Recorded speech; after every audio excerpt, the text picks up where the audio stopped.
langsung kita Hello, language teachers. gitu. Welcome to easy and enjoyable teaching with Sekarang Watch ka lang tutukan. In this video, you are going to learn on how to use PowerPoint as the learning media to teach captions. Do you know what a caption is? Caption is one of the learning materials that should be studied as well as mastered by students of grade 12. It is in the first semester that students of grade 12 need to create their own captions based on the function of the text structures, and linguistic features. Caption is also a picture that has a meaning provided with a brief description. Since the learning material on caption should be learned by students of grade 12, there have been problems emerged. For example, students' limited knowledge on caption and their weak English language skills in constructing English sentences. So far, students do know caption, but what they know is a selfie caption. It is a selfie picture of themselves and they used to upload it in their IG or Instagram.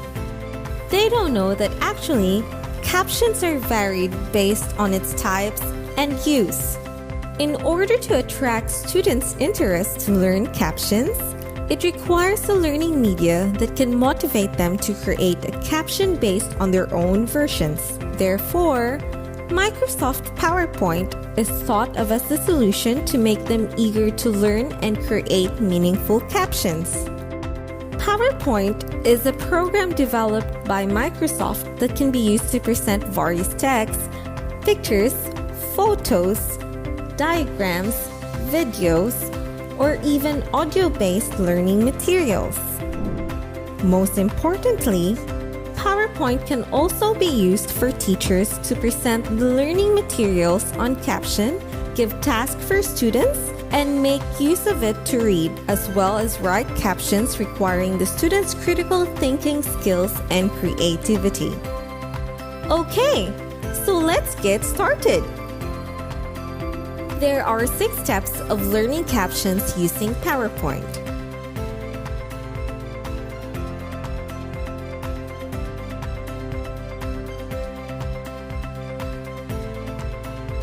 The first step is to discuss the definition of caption and give examples of caption that have usually been used in daily life. In the PowerPoint, the teacher firstly explains the definition of caption and mentions types of caption used in daily life. Then, the teacher presents examples of the types of caption. The second step is to read and understand types of caption. The teacher assigns students to read some of the definitions of the types of caption. After that, the teacher assigns students to identify vocabularies written in the caption. Next, the teacher asks students a few questions related to the presented caption. The third step is to watch a tutorial video of creating a caption. In the PowerPoint, the teacher plays a tutorial video of creating a caption taken from YouTube. In this activity, both the teacher and students discuss the ways of creating a caption as shown in the tutorial video. The fourth step is to jointly write a caption in pairs. After watching the tutorial video of creating a caption on YouTube, students are divided into pairs and jointly write a caption. The caption can be either provided by the teacher or taken from the internet by the student themselves. The fifth step is to independently write a caption. In this step, the students need to create a caption independently. The sixth step is to present the captions. In the last step, the students should present their own caption using PowerPoint. The teacher and other students may ask questions and give their inputs regarding the caption presented in PowerPoint. Next, the student that has presented the caption should then upload it in Instagram. Guess this is the end of the video. Thank you for watching. Have a good day, and may God bless you.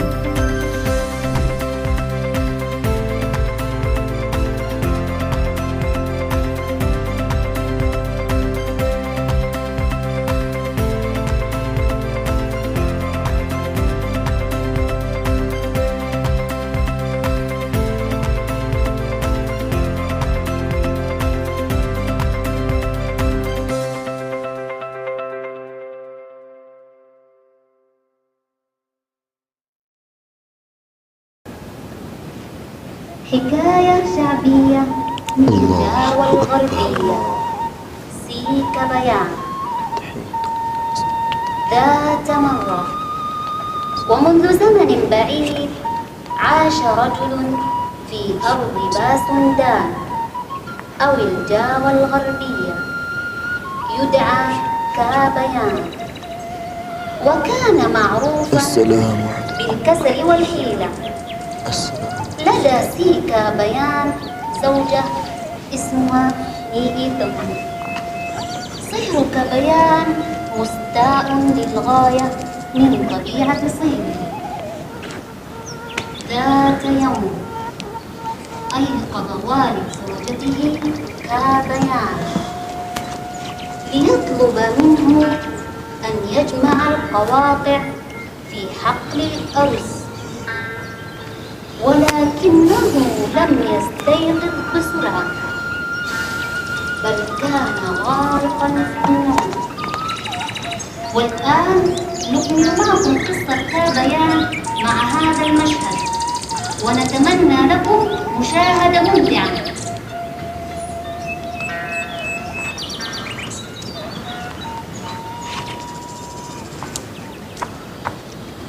كبيان، استيقظ يا كبيان، استيقظ.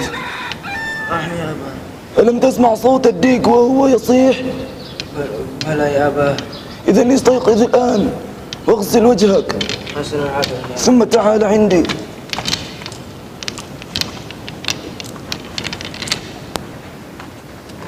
وغسل وجه كبيان، ثم ذهب إلى والد زوجته وقال: نعم يا أبا، ماذا كنت تريد مني؟ أريدك أن تذهب إلى حقل الأرز وتأخذ القواقع. حسنا يا أبا، حسنا، لكن لا تتأخر في العودة. طيب يا أبا.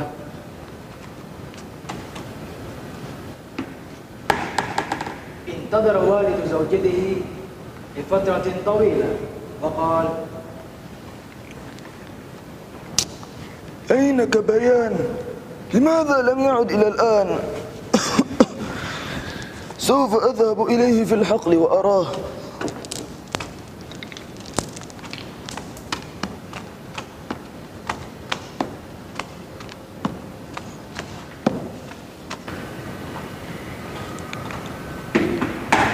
أيها المشاهدون، هل تريدون أن تعرفوا ماذا حصل بعد ذلك؟ تبع صهره إلى الحقل وغضب عليه، فقد رآه مسترخيا على جسر حقل الأرز.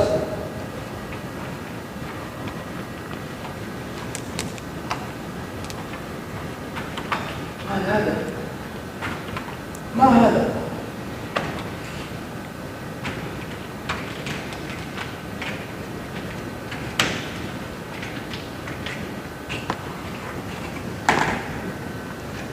هل هذا كبيان؟ ماذا يفعل؟ كبيان! نعم يا أبا. ماذا أنت فاعل؟ لماذا لم تنزل إلى الحقل بسرعة وتأخذ القواقع؟ ولكن يا أبا، إنه لقد انتظرتك طويلا. لماذا لا تهتم بمسؤوليتك نحو أسرتك؟ ها؟ لماذا أنت كسلان هكذا؟ كنت يا أبا، أفلا تفكر أنك صحيح وعاقل؟ لماذا لا تهتم بمسؤوليتك نحو أسرتك؟ لماذا لا تستعمل عقلك وصحتك إلى شيء ينفعك وينفع غيرك؟ أبا لكنني أخشى النزول للحقل لأنه عميق جدا. انظر يا أبا إلى عمقه حتى أنك تستطيع رؤية السماء فيه. أنت لم تجرب أن تنزل حتى تقول أنه عميق. قل أنك لا تحب العمل. بلى يا أبا أحب العمل ولكنني خائف من عمقه. إذا جرب أن تنزل.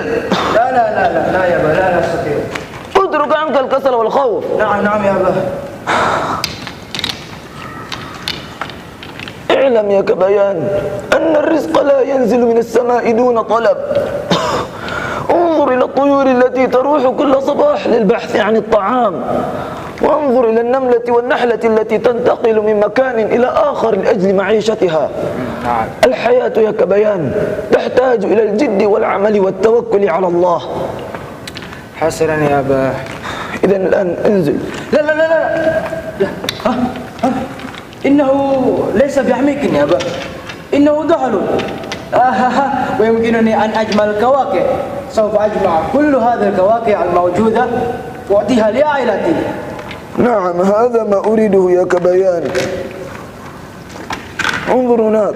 حسنا يا أبا. وانظر هناك أيضا. نعم يا أبا. وانظر هناك.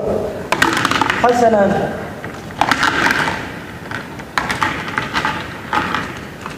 هل هذا يكفي يا أبا؟ نعم هذا يكفي. الحمد لله. حسنا لنعد إلى البيت. نعم يا أبا. هيا أسرع قليلا. انتظر يا أبا إنه ثقيل جدا. وبعد أن عاد والد زوجته وكبيان إلى بيته تغيرت صفته وأصبح يساعد أهل بيته. أيها المشاهدون، يا ترى ماذا استفدنا من هذه القصة؟ الفائدة من القصة: أولاً، الحياة تحتاج إلى الجد والعمل والتوكل على الله. ثانياً، الكسل صفة سيئة. ثالثاً وأخيراً، الخير والبركة في البكور، لقوله صلى الله عليه وسلم: اللهم بارك لأمتي في بكورها.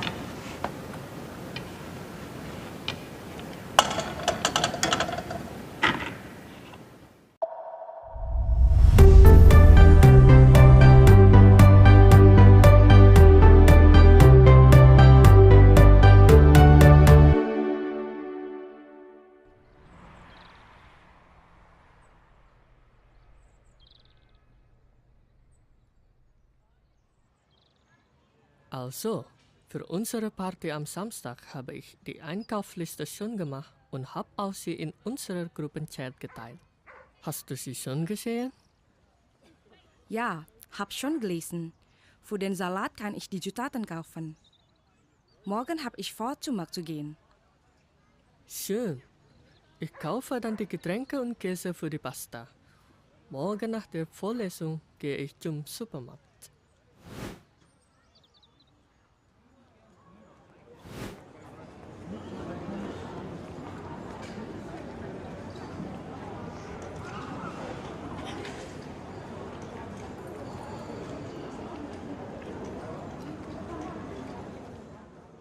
Morgen. Sie wünschen bitte? Morgen. Ich hätte gern einen Salat und 500 Gramm Tomaten, bitte. Alles klar. Sonst noch etwas? Was ist heute im Angebot? Heute sind Avocados, Erdbeeren und Kirschen im Angebot. 1 Kilo Avocados kostet nur 2 Euro, 1 Kilo frische Erdbeeren für 80 Cent und 1 Kilo Kirschen für 1 Euro. Dann nehme ich 1 Kilo Avocados und 1 Kilo Kirschen, bitte. Haben Sie auch Zwiebeln? Ja, wie viel brauchen Sie? 2 große Zwiebeln, bitte. Okay. Noch etwas? Nein, das ist alles. Alles klar. Das macht alles 5,20 Euro. Hier, bitte. Und 80 Cent zurück. Dankeschön. Danke. Tschüss. Schönen Tag noch. Tschüss. Gleichfalls.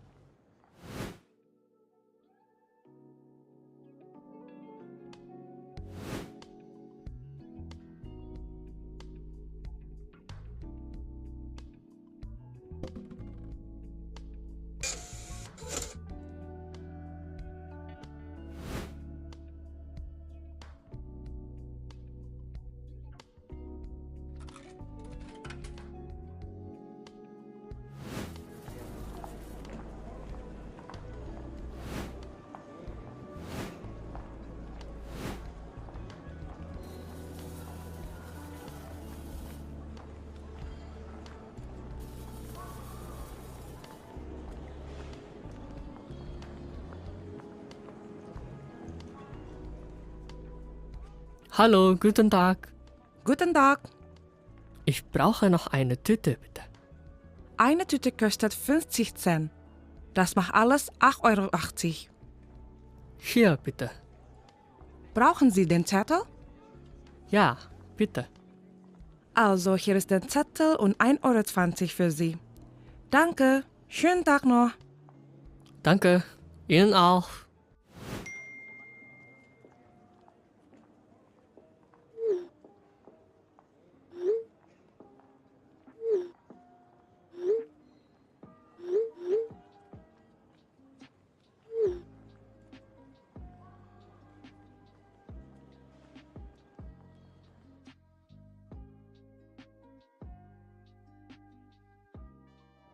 Und wie kauft man Lebensmittel in eurem Heimatland ein?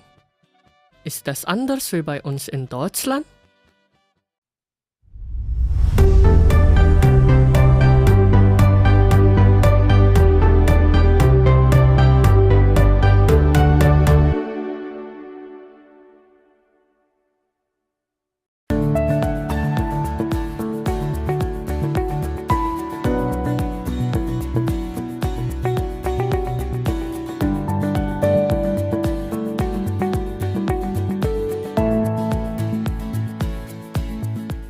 SEAQIL in language is a center created by the Southeast Asian Ministers of Education Organization established on 13 July 2009. Our work is focusing on Indonesian language for foreign learners, Arabic, German, Japanese, Mandarin, as well as mother tongue as bridge language of instruction in teaching and learning.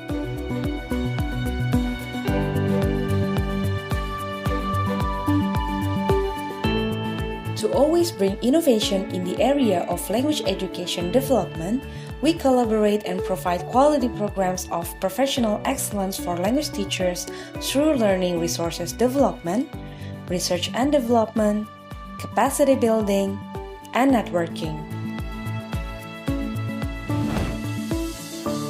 For years, we support language teachers and education personnel by imparting our 4 values: innovative spirit, commitment toward quality, cooperation, and customer satisfaction.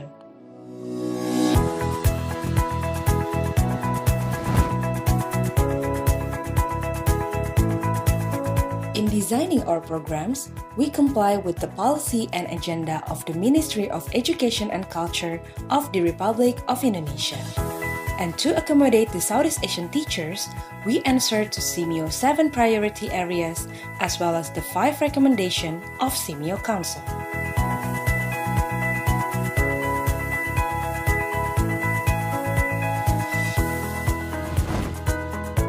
We endeavor to maintain and strengthen extensive networks with various national, regional, and international institutions. By doing so, we continue collaborating on the improvement of education in Southeast Asia.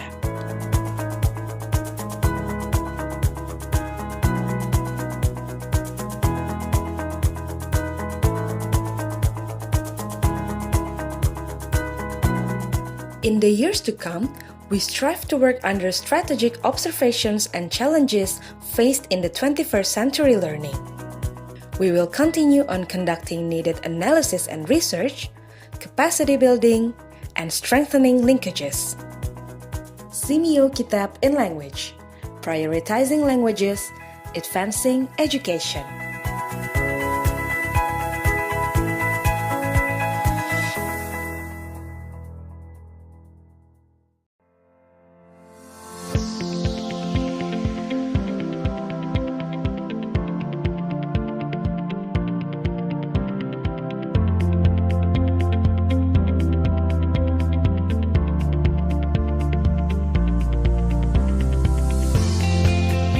Recording in progress.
lagi.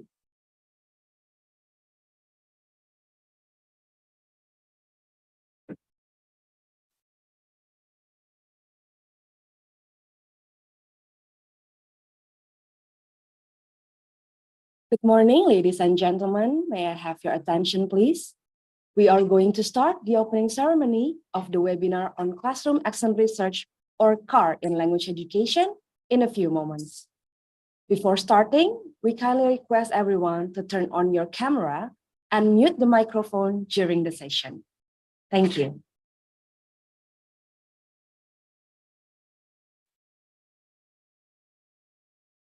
Honorable Policy and Planning Specialist of SEAQIL Secretariat, Mr. Emil John C. Santillas, the Directors of SEAQIL Center in Indonesia, or the representative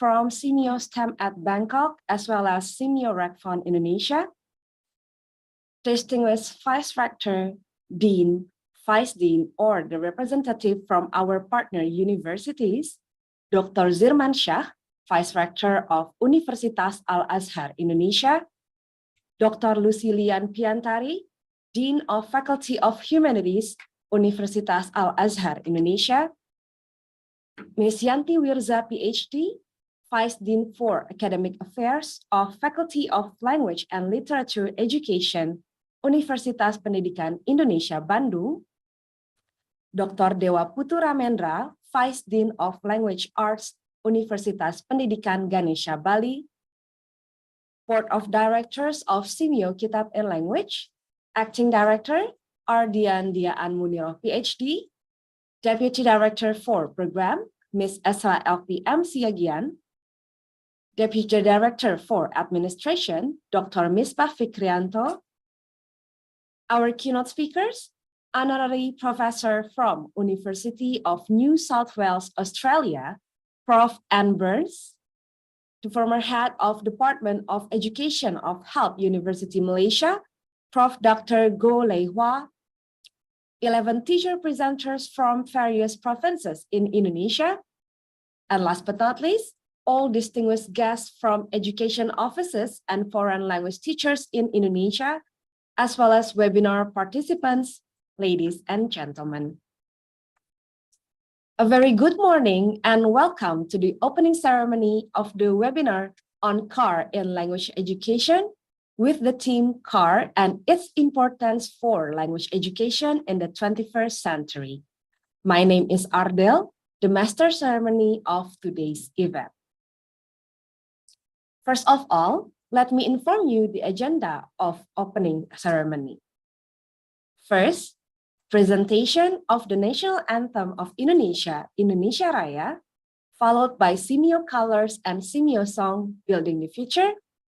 Second, delivery of activity report and welcoming remarks from the acting director of SEAQIL Kitab and Language.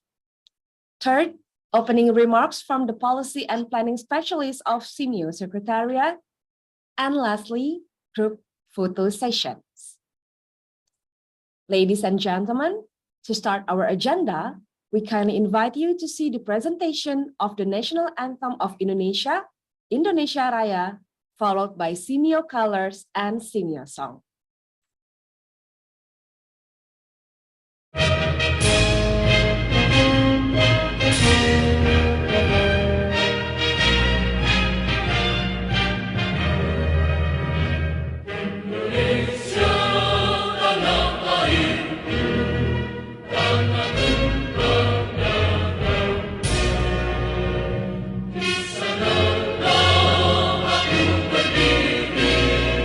Jadi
It's time to open our eyes to a bright and promising future.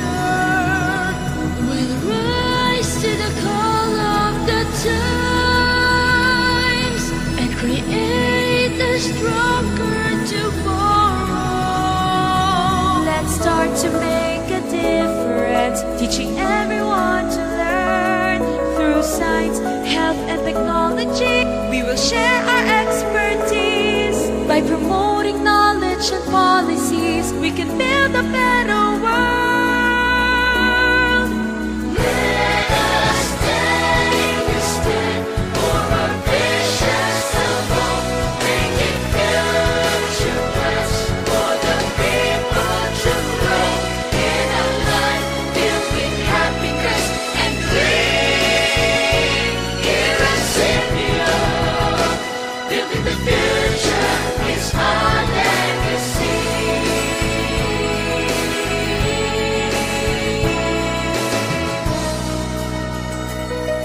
We'll achieve our goals through partnership, creating opportunities. By working hand in hand, we can accomplish all our dreams. For a better quality of life is now within our reach. Let us take a stand for our visions of hope, making future plans for the people to grow in a life filled with happiness and green. Here at SEAQIL, building the future is our legacy.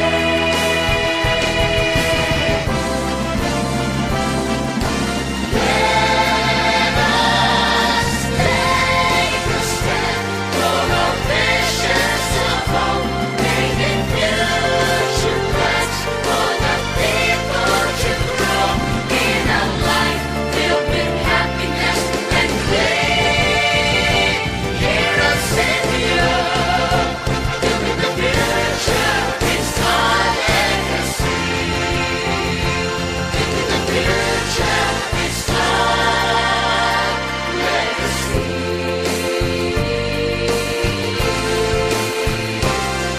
At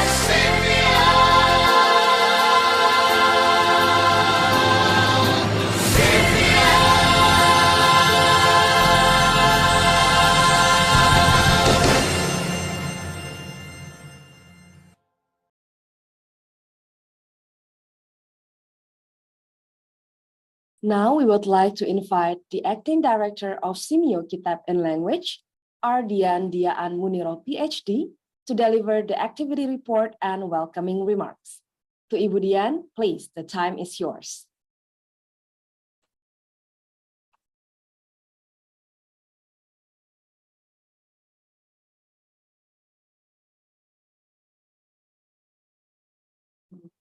Excuse me, Ibu Dian, I'm sorry we cannot hear your voice now. Okay, yeah, now is that clear? Yeah, it's clear now. Thank you. Thank you, Adele. Distinguished Policy and Planning Specialist, CMO Secretariat, Mr. Emil John Santilas, Board of Directors or representatives of CMO centers in Bangkok and Indonesia, rectors, deans, vice deans or representatives of partner universities, keynote speakers, presenters, deputy directors of CMO Kitab in Language, CMO Kitab in Language staff and the webinar committee, guests, all participants, ladies and gentlemen, good morning and a warm welcome to you all.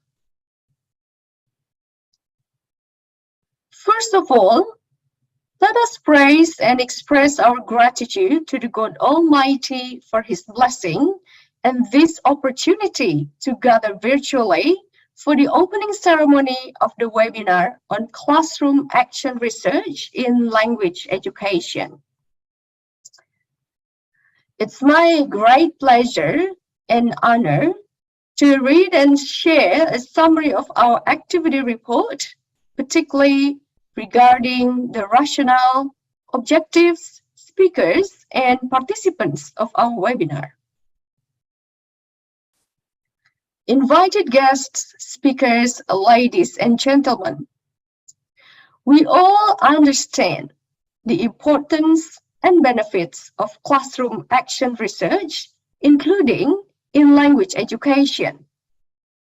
It remains a powerful tool to empower teachers to make changes related to teaching and learning and to implement practices that best meet the needs of their students. It promises progress in professionalization, not only for teachers, but also education personnel. It fosters an openness toward collaboration with university personnel or lecturers. The involvement of lecturers in the process, besides providing support to teachers, provides opportunities to explore their own areas of professional interests. Thus, action research helps to enhance student achievement and promote schools to become more effective learning communities. Invited guest speakers, ladies and gentlemen, this webinar is a forum that CMO Kitab in Language provides for language teachers involved in SEAQIL Call for Language Teachers, or SELT, to share their action research results to wider audiences. SELT is a program designed to improve language teachers' professional competence in conducting classroom action research. Through SELT, language teachers are facilitated to design core proposals, conduct effective research in collaboration with lecturers from SEAQIL partner universities, and disseminate core results in the form of project reports, presentation, and other publication.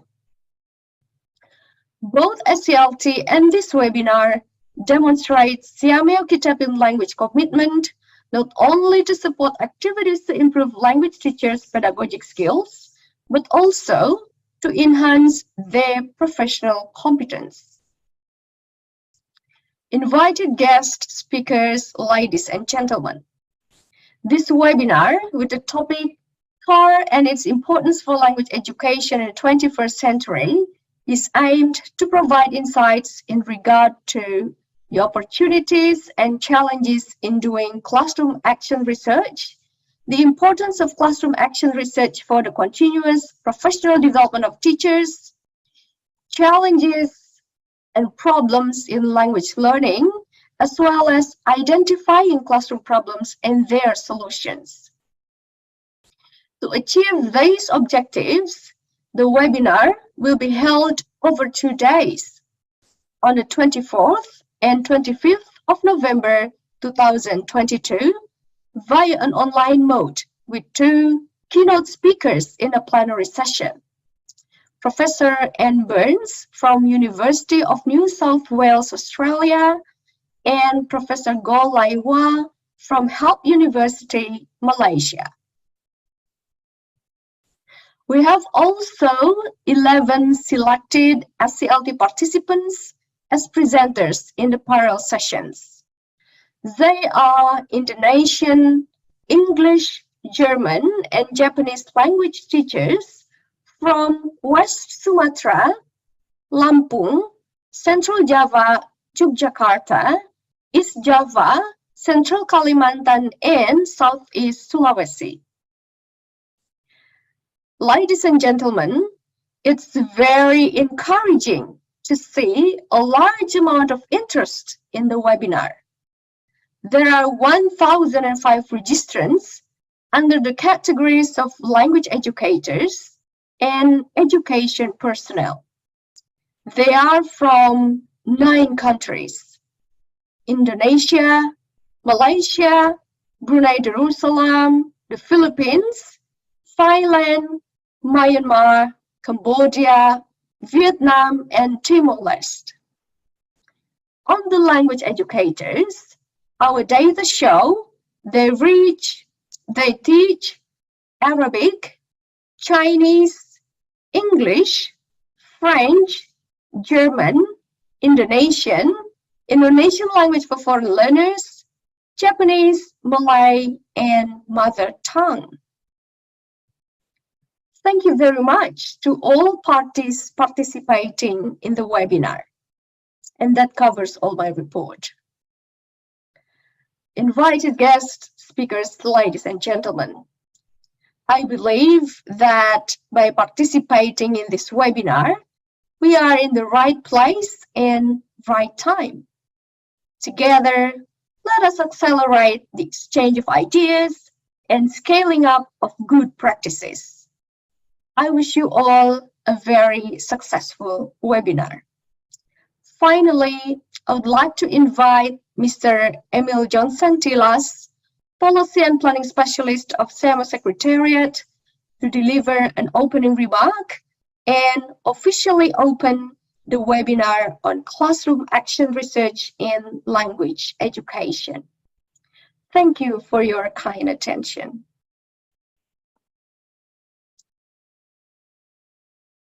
Thank you very much, Ibu Dian. Next, may we welcome the Honorable Policy and Planning Specialist of SEMA Secretariat, Mr. Emil John C. Santelas, to deliver remarks and officially open the webinar. To Mr. Santelas, the time is yours.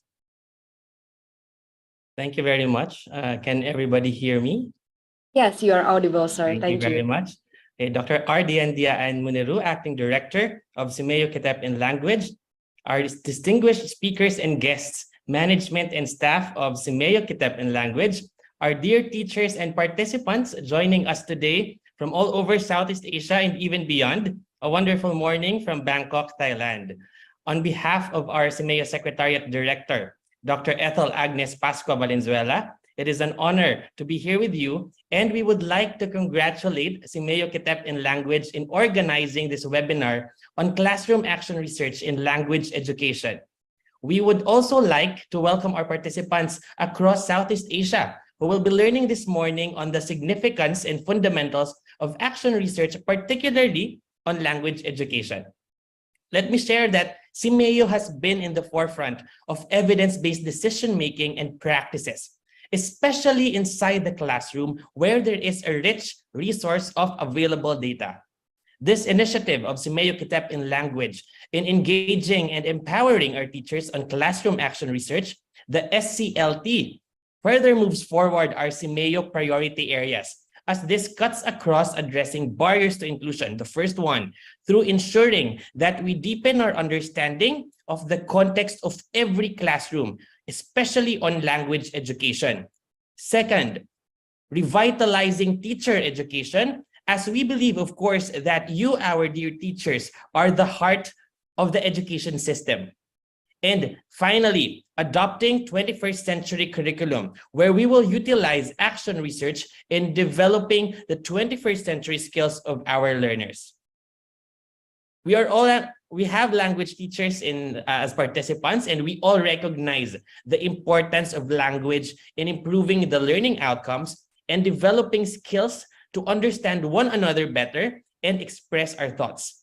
Through the classroom action research, we have the opportunity to dive deep in different contexts and the changing ways in which our children and youth learn and utilize language.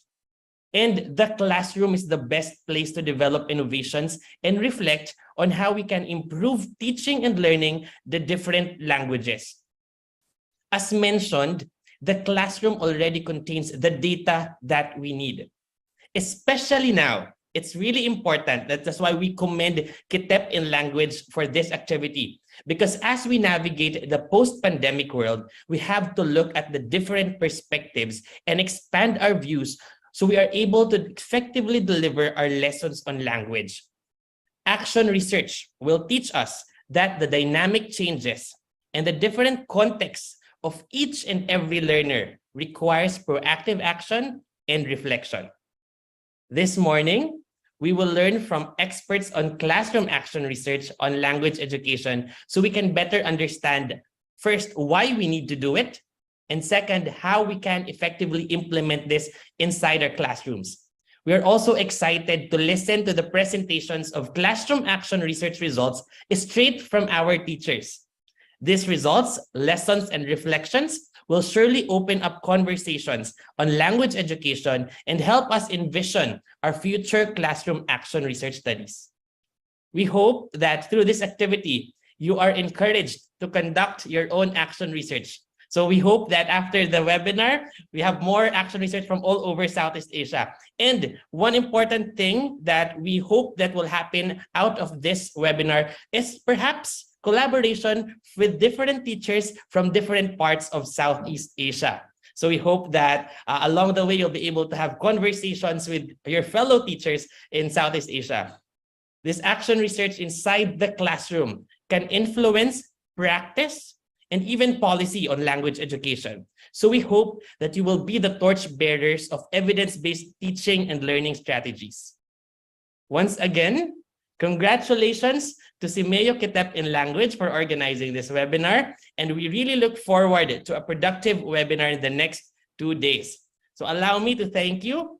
Terima kasih, maraming salamat, somalkon, kamong, kapkunkap, obrigado. I hope I said the word thank you in the different languages that I can. Thank you very much and have a productive and fruitful webinar. Thank you. Thank you very much, Mr. Sentilas. Ladies and gentlemen, we will proceed now with the group photo sessions. We will take the photo 3 times. May we kindly ask the Honorable Policy and Planning Specialist of SEAQIL Secretariat, Board of Directors of SEAQIL KITEP in Language, distinguished keynote speakers, guests, and participants to turn on the camera and please be ready. For the first photo, may we invite Policy and Planning Specialist of SEAQIL Secretariat, BOD of SEAQIL KITEP in Language, and our keynote speaker to put on your best smiles. I will count to 3. 1, 2, 3. Thank you very much. Now, may we invite the distinguished guests from SEAQIL centers, partner university and faculty, education offices, and language teacher association for the second photo session. Okay, please be ready and open your camera, please.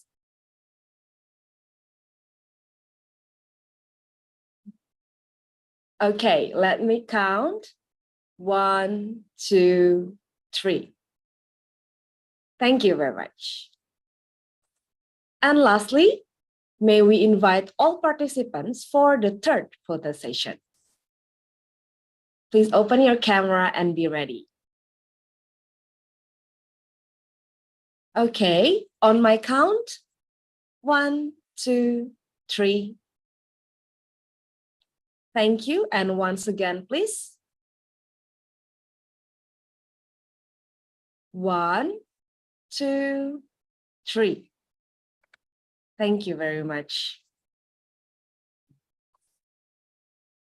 Ladies and gentlemen, we have come to the end of the opening ceremony of the webinar on CAR in language education.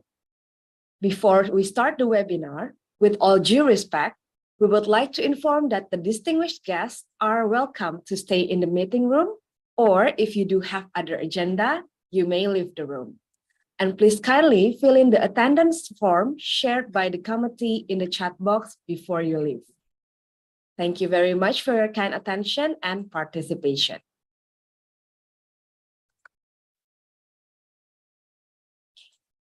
Ladies and gentlemen, to start the webinar, I would like to introduce our moderator for today, Mr. Mungkap Mangapul Siahaan.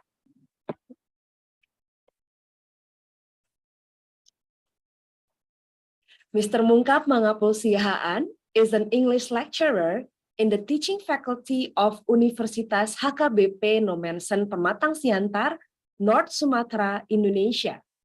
He earned his educational master degree in 2014, and among others, his interest focuses on educational technology. He also had written some books on English education and published some articles on his researches in national and international journals. So without any further ado, may we welcome Mr. Mungkap Mangapul Siahaan. Thank you. Ma'am Ardell, can you hear me? Yes, you are audible, sir. Thank you. All right. Good morning, ladies and gentlemen. My warmest greeting to each and every one of you. Wassalamualaikum warahmatullahi wabarakatuh. Salam sejahtera, shalom, Om Swastiastu, Namo Buddhaya, salam kebajikan, may God bless us. I am Mungkap Mangapul Siahaan, your moderator of the international webinar on Classroom External Research CAR in Language Education. I'm very delighted to see you and welcome all of you in this webinar, the participants, lecturers, teachers, mentors of education, educators, and students of 9 countries, as Indonesia, Brunei Darussalam, Cambodia, Malaysia, Myanmar, Thailand, Philippines, Timor-Leste, and Vietnam, the board of SEAQIL in Language SEAQIL, and the committee of the webinar on Classroom External Research. Today's webinar is one of the very important webinar for language education in the 21st century. Through your participating in the seminar, the novelty and the new understanding in doing classroom external research will be yours. Ladies and gentlemen, I will now outline some basic procedure of today's webinar. This webinar is conducted by SEAQIL in Language SEAQIL. Number 2, to be able to identify you, please write down your full name on your screen. Number 3, the keynote speakers of the webinar are Professor Dr. Anne Byrne and Professor Dr. Goh-Lei Hua. Number 4, please mute your speaker as long as the webinar is run. Number 5, please write your questions on the chat that's served by the committee and write down to whom it addressed. Number 6, the time for each of the keynote speaker is 40 minutes. Number 7, at the end of the keynote speaker session, the moderator will read the questions and please the keynote speakers to answer them. Number 8, the moderator will inform the outline of the keynote speaker presentation. And now, I will welcome the first keynote speaker. She is a part-time professor at Curtin University, Australia. She was professor of TESOL and now holds an honorary professorship the School of Education at the University of New South Wales, Sydney. She has a lot of experiences in teaching until now at universities in Hong Kong, Sweden, Thailand, New Zealand. She also has a lot of research, publication, and research in the area of language teacher education. Ladies and gentlemen, please give your greeting to Professor Anne. And Professor Anne, this time and screen are yours. Please.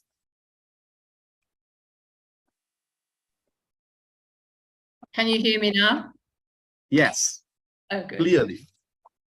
Excellent. Thank you so much for that wonderful introduction, and also for the most impressive opening ceremonies for the whole webinar. I'm so impressed by all the work that's being done through SEAQIL Kitab in language. It's just wonderful to know about all these opportunities for so many people right across different Asian countries, and the excellent work that's being done. And of course, I'm particularly excited to know that classroom action research is a central part of what's being organized for professional development for teachers in the areas. It's been a passion of mine for many, many years, as some of you will know, maybe 30 or 40 years. You can see my gray hair, so you know how long I've been doing this kind of work. And it's been so exciting for me to see that now it's coming to fruition, and more people are interested in classroom action research and taking it up in such a productive way. So I'm extremely excited to be at the webinar today and to be able to share with so many passionate teachers and educators from many, many different countries in Asia some of the ideas that I can share with you on classroom action research. So I'm going to now try to share my screen. I'm not very technologically competent, so you might have to bear with me as I do this. Let me see. Yes, here we are. I think I can open this. And oh yes, I succeeded. I had a little practice yesterday, so I should be able to get this to work. Now, let me see, slideshow.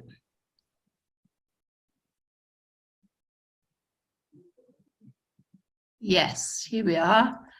Just bear with me. Right, can everybody see that quite clearly? Is it okay? Yes, Prof.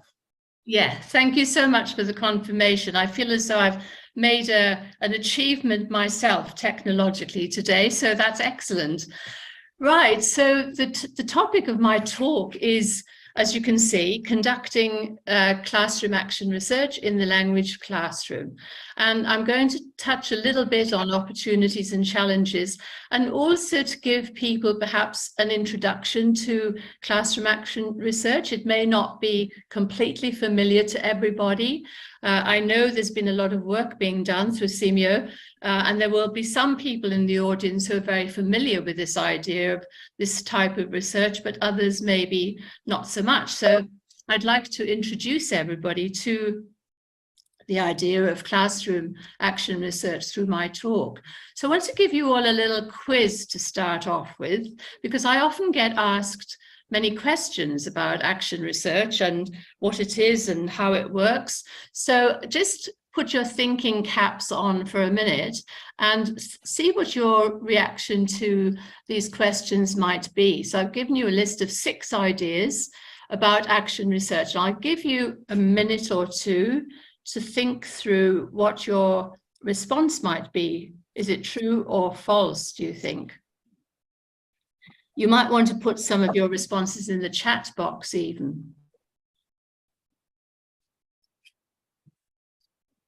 So, unreliable research, focusing on practice and theory, only qualitative research, subjective research, carried out by an individual on their own work.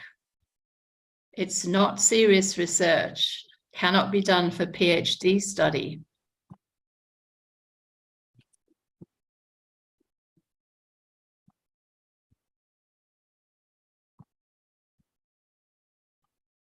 If you want to put your any ideas in the chat box, that would be lovely.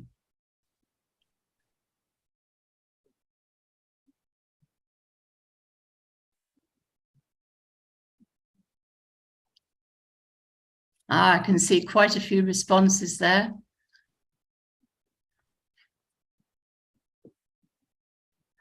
So I'm getting a few responses to these questions now. So many people are saying that one is false, it's unreliable research. And then I'm getting a response to number 3, only qualitative research, it's false. True for number 2, say one or two people. Yeah, quite a few responses saying that number 2 is true. I wonder about 4. I can't see any responses to this yet. Here's a response to number 4. Subjective research, true. 4 is true. Number 5, here you are, carried out by someone on their own work, false. Number 6, I don't see any 6s yet.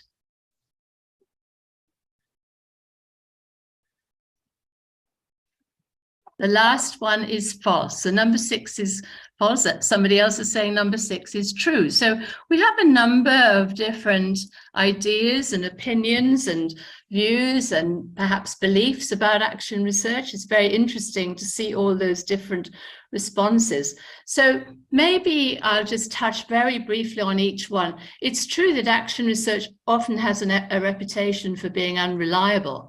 But this depends on your view of research, and I'll talk a little bit about that in a minute.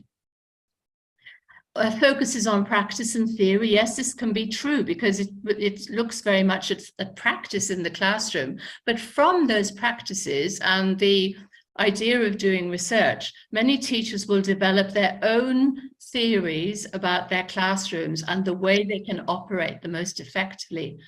Only qualitative research, well, I'll talk a little bit more about that too in this session, and perhaps you'll form your opinion will be confirmed, or maybe you'll think in a little different way about that. Subjective research, I think the answer to that is yes and no. So I hope that by the end of my session, you'll get a stronger sense of what I mean by that. And carried out by an individual on their own work? Well, again, yes and no. So you perhaps be able to see what I mean by this can be true in some circumstances, but in other circumstances, less true. Not serious research can't be done for PhD study. And again, this is questionable. There can be very successful research studies done in a PhD program through action research. So we'll talk a little bit more about that perhaps later. So one of the questions that got posed in the introduction is, why is it that at this point in time people are moving towards the idea of action research? Why is it becoming popular, and why is it being seen as a way for teachers to professionalize their practice? So there are various people who have spoken both over the years, including myself, of course, but I'm going to talk about others' research, who have spoken about this and talked about why it's useful and popular for classroom teachers. So in 2003, Keith Richards wrote, "The most powerful form of research for the beginning researcher in TESOL is action research." And I'm going to be referring to English language teaching quite a bit in my talk because that's my background, but I very much appreciate the fact that many different languages are being taught in the region, and that is such an exciting and important thing. But I'll take my examples from what I know, and I hope that people who are teaching other languages can extrapolate from that. So this is being talked about as a powerful form of research, especially if you're a beginning researcher and you want to just dip your toe in the waters of research and begin to understand what research is about. And then Mann talks about it in a slightly different way. He's talking more generally, Steve Mann, about the type of professional development and the type of reflective practice which is becoming perhaps most valuable and most acknowledged as the way the teachers should develop their professional ideas and their practices. He says where a teacher is able to stay in their teaching context, enriched by reading, reflective teaching, and action research, the experience usually leads to sustained development. So he's saying this in a situation where he's questioning the very traditional forms of top-down professional development, which perhaps people have experienced a lot in the past, and saying that we need a kind of professional development which is in the teaching context, reading things which are of interest to us as teachers and reflecting and carrying out action research. And then another one, which it really excited me when I first read it. It's a little, all of these are a little old now, but they reflect the kind of ideas that have been progressing around CAR. Action research has come of age in second language scholarship. And this is somebody talking in 2009 and saying that it's being recognized, which was very exciting for me when I first read it, because I began doing action research way back in the early 1990s. And at that time, there was a lot of criticism, a lot of doubt. The teachers could do research or would want to do research. And if they did research, it may not be very good research. So to see that kind of statement being made is actually a huge step forward, I think. And a few years ago, I was at a conference, a very interesting conference in Turkey, where it was actually a teacher research conference. The whole conference was dedicated to the research that had been done by teachers. And there were many, many different teachers from all over Turkey, but also from many other countries. And one of the teachers at the conference said this, which I think is extremely significant in terms of what teachers see as the kind of professional development that they think is valuable. So this teacher said, I don't think one-shot seminars are beneficial. Educational programs should be conducted in our own context. So again, echoing the idea that Mann had put forward and also the other quotes that I made. Then she went on to say, sometimes we join one-day seminars for a plenary speaker or a raffle only. I took a lot of notes until now. However, only very little is relevant to me. A teacher development program should be long-term, iterative, interactive, and suitable to our needs. So this, I think, is a very significant statement on the part of this teacher, saying that we can go to one-shot programs or seminars, as she calls them, where somebody might come in as an expert and give us some ideas for the classroom and expect that we can then translate those ideas back into our classroom when we reach our schools. She's saying that this is not the best way that teachers learn, that what we need as teachers is programs in our own context, something that is long-term, where you can share ideas with your colleagues so that it's interactive and also suited specifically to the needs that teachers might see for themselves and have in their classrooms on a daily basis. So I think this is a very important statement. So I'm really making a case here, I think, for the value of action research, but we have to be aware that it's been subject to a lot of criticism in the past from some other kinds of research that's done, and also perhaps still is subject to criticism. So what you're doing in this webinar is extremely important, because, and in the program through SEAQIL is very important, because we're building up a body of research to show to the rest of the world that classroom action research is an important part of teacher development. So this is the kind of criticism that's perhaps has been seen up to now about CAR. So one writer has said, well, it's very strong in theory, but it's difficult to carry out in practice. That might be the case. It may be the teachers are not very familiar with research, or they need some support or some information about how to carry out research.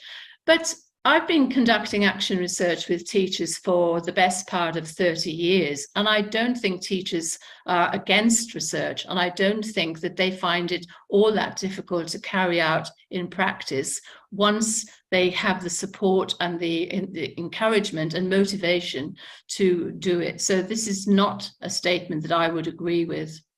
And again, another statement from Dornier in his book on research. Well, it's a noble idea, but it just does not seem to work in practice.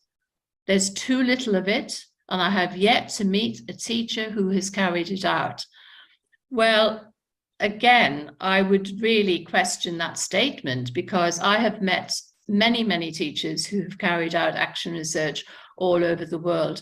And your webinar is a wonderful example of more teachers who are carrying out this kind of research and who are finding it motivating and really instructive about the way that they conduct their practices in the classroom, the way they can help their teachers. So again, this is a statement which I think is very dubious. I cannot think of a clear example of an action research study that has had any impact on SLA. And this is from Ellis in 2010, talking specifically about second language acquisition research in this case. And perhaps this has a grain of truth in it, because I think at the moment, the way that research is done is that researchers who are doing very empirical studies want to be the people who mainly carry out research. But it has to be, in my opinion, a two-way street. I think second language acquisition research would benefit enormously for having input from teachers who are carrying out research on issues that second language acquisition academics and researchers could then take up in their own research. Because one of the big worries always is the gap between theory and practice and how you bridge that gap. And I think action research would be a wonderful way for the research community to take on the kind of issues that teachers want to see done through action research and other kinds of research too.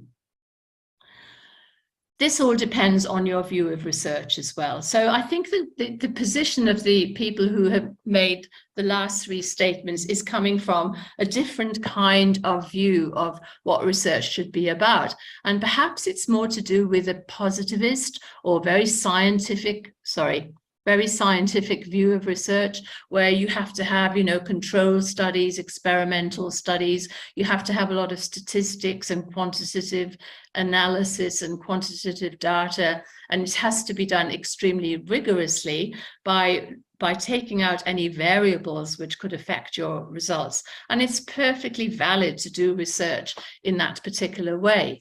But I'm talking about a very different kind of research, which is much more to do with communities of practice, where you see this kind of thing happening.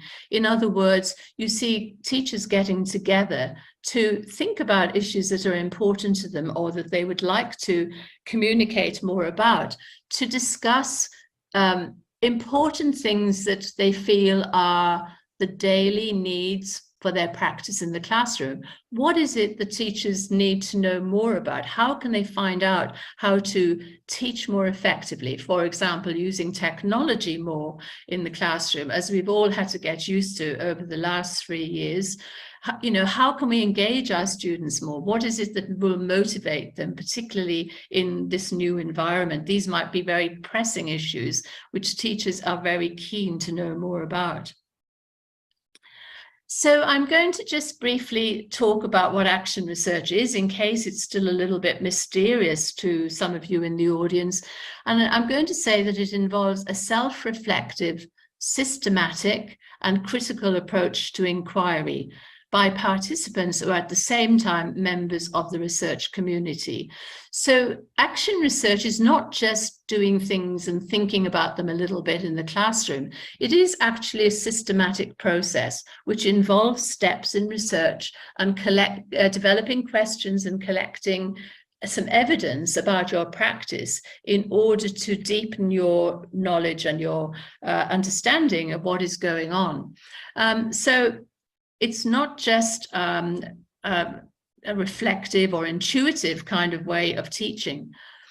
So the aim in action research is to identify problematic, and by problematic, I don't mean just look at problems in the classroom, something that's not going well, but they could be things that are interesting or curious or puzzling or intriguing. They needn't be negative issues that you want to look at. They can be these other kinds of things, problematic situations or issues, and they should be considered to be worth investigating. They're important to you. There's something that you really want to know more about.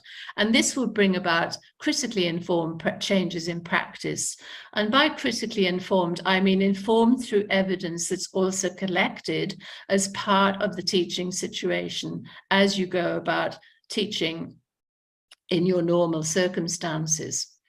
Critically informed also is to do with reflecting deeply on what's happening and being open to seeing things in perhaps a different way from the way you saw them previously. So I usually follow quite a simple model of research, which I think is quite helpful for teachers who are beginning this process, as it gives you some clear steps in the process. It's not my model, and it's actually quite an old model now, but with teachers that I've worked with, it seems to have given them a way to frame their research and also to understand what the different steps might be as you go through a process of doing action research. So this is Kemmis and McTaggart's model, and it consists of four stages or 4 points or moments in the model, if you like: plan, act, observe, and reflect. And I'll talk about each of those in turn. So planning is to do with thinking and reflecting about and identifying an issue which is of interest to you in your classroom, and then forming a plan to explore this more deeply. So it may be something you've thought about for quite some time, or it may be a new issue or a new challenge that has perhaps come up in your classroom which you hadn't anticipated or which you want to know more about, something that you would really like to explore more deeply. And once you have identified that, you can begin to make a kind of plan of how to maybe change it or investigate it, or think through different strategies for how to do it. And that will form the basis of the first step in your action research. The next one is then to put your plan into action in some way in the classroom and to see what happens as a result of some differences that you might make in the process, or some new techniques that you think would work better with your students, or some different ways of teaching that you read about and that you think are more effective or that you'd like to put into place. And as you go through these actions and planning, you also collect evidence. So this is about where you document and observe and collect data and evidence about what is happening so that you can see whether your plan is working or whether it needs some kind of adjustment as you go along, because some new ideas have come up or students react in a way that you didn't expect. And that allows you to think critically and deeply about what is happening. And then reflecting, I think reflection happens all the way through this process, in fact, thinking about what's happening, thinking deeply about what your observations and your evidence are telling you, and thinking about how to take things further forward. You still stick rigidly to a plan that you have, or do you need to change it in some way so that it'll work more effectively? And I have to say, this is very common amongst many of the teachers that I've worked with, that they begin with a certain kind of plan, and then they realize that perhaps this is not the best way to go about things, or there's some different reaction which they hadn't really expected at the beginning, or the students are not responding to the plan in the way that they thought is most effective. So it does require openness, flexibility, and ways to change things as you go along. And as you can see, this model is represented as a kind of a spiral. So that means that you can go round these steps several times. There is no fixed number of steps that you have to use in this kind of plan. It depends on where you get to in the research, and also how satisfied you feel about the results that you're seeing, and whether you think they're working effectively. But it's a way to give you a framework to the steps that you're going through.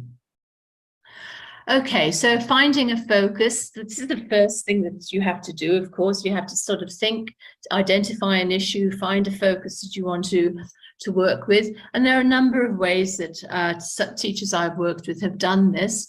You can consult or talk to other colleagues about hot teaching issues. You know, what are the things that everybody is grappling with at the moment, which you all feel would work more effectively if you could investigate it further.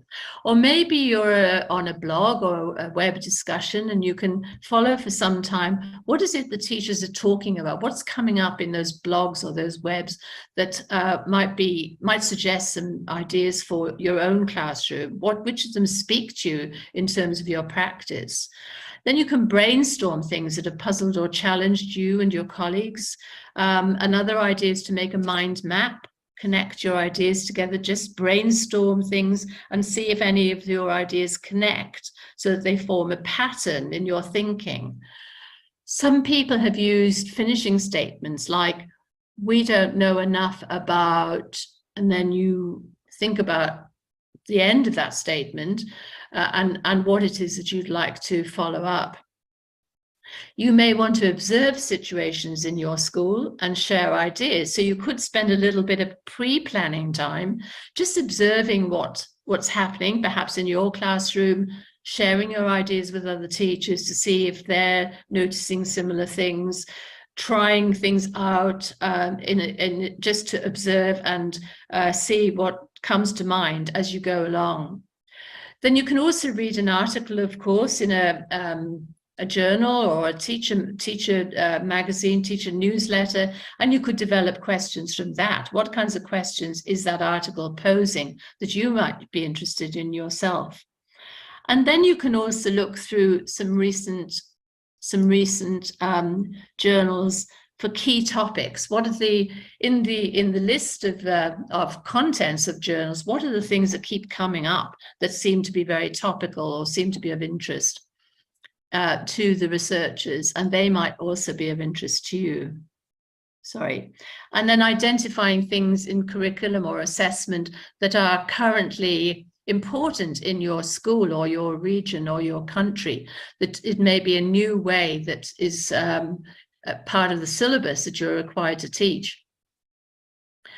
So at this point is to do with various questions that you could ask yourself. So it's thinking about various issues in your context, your community, the school, amongst your learners, the curriculum or assessment, and what kind of issues or questions are of interest to you, what key issues of teaching practice are of interest, and what key issues need your deeper professional understanding or change. These, I think, help you to focus your thinking at this point in the whole process. So I'm going to give you a list. I had the privilege of working with a PhD student from Indonesia, Dewi, she completed her PhD in 2006, and she worked with some Indonesian teachers on topics that were of interest to them. They were teaching in secondary schools, and all of them were new to action research, but they wanted to try it out, and she supported them in the process of doing it. And it may be of interest to you to see what they chose. So one was to do with teaching speaking outside the regular classroom. This was a concern on the part of the teacher that when she introduced speaking activities, the classroom became very noisy. So she tried to take the students outside the classroom and the principal gave her permission, in an environment which was much more relaxed, where it didn't matter so much if the students made a little bit of noise. And it was a very successful exploration of what she could do in the teaching of speaking compared with inside the classroom. And then another one was motivation through games. So this teacher had not used games in the classroom before, but was trying it out for the first time. Choosing teaching materials for a tired teacher. He was a teacher who was doing several jobs at different schools, and I know that that can be common for some teachers in different countries, and it's very exhausting. So this teacher was trying to select materials which would allow her to develop a bank of materials which would help her through those various pressures on her.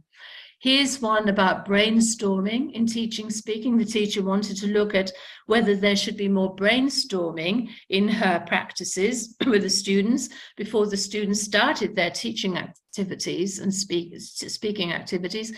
And this became very successful because it gave the students time to think, time to generate ideas, and she found it worked very well. This one is a teacher who decided that they was having problems with students' reading comprehension and was very concerned about it. And he decided to introduce an element of translation to help the students prepare before they got into the classroom to do their reading much more effectively. Identify ideas in main paragraphs, preventing cheating and promoting motivation. This teacher was very concerned about this aspect of cheating, and she wanted to look at what could be done in discussion with the students to stop this. Negotiating classroom lessons with students and improving preparation for tests. So you can see the kind of things that are of interest to teachers, and some of these topics might well be of interest to you too.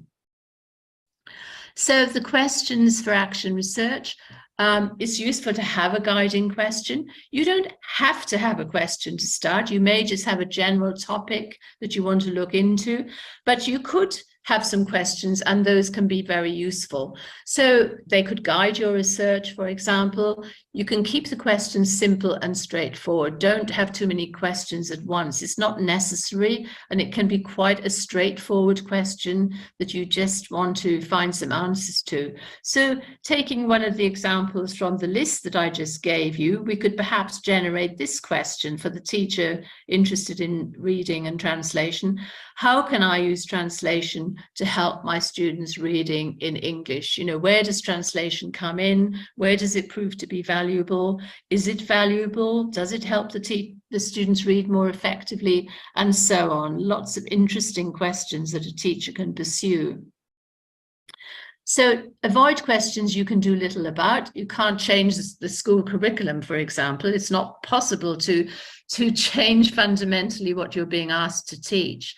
But also it's good to be realistic. So don't overdo the scope of the research. Tailor the questions to the time you have available. Teachers are extremely busy. And as I just mentioned, some teachers do more than one job in one school. You have to just scope the research so that it's doable, and you want it to be successful rather than overload you and therefore become too much of a burden. And keep things relatively simple, not too many questions at once. And also they should be ones that are really relevant and of interest to you or to your colleagues or your school plan, because you have to live with that topic for a little while and you have to follow it on in your research. So it should make you excited and not simply exhausted. It should be something that keeps you going, keeps you excited. Okay, so let's just have a little look at the sources for collecting evidence. And I like to break them down into two ways of thinking about it.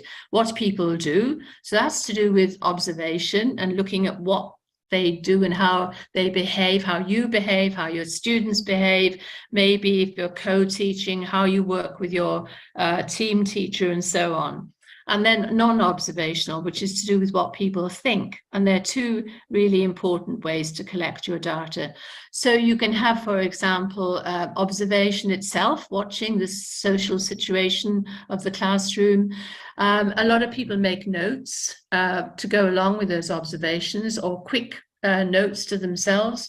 It's difficult to do lots of notes while you're teaching, but if you have the opportunity to work with a colleague, then you may possibly ask your colleague to sit in your classroom, and you could do the same for that person. Recording audio or video, it's very easy now to record. In the past, we didn't have the technology that allows us to make such great recordings, but it's extremely simple to do that now, even on a mobile phone. Transcripts, documenting the interactions. Transcripts from the recordings take a lot of time to emerge because you have to record them, although I think there's some voice recognition software now that does actually transcribe into text for you. So it's worth looking at that. And then photographs, you want a snapshot sometimes of what's going on in that context. So you might want to take still photographs, or you might want ones which are in a sequence over a period of time.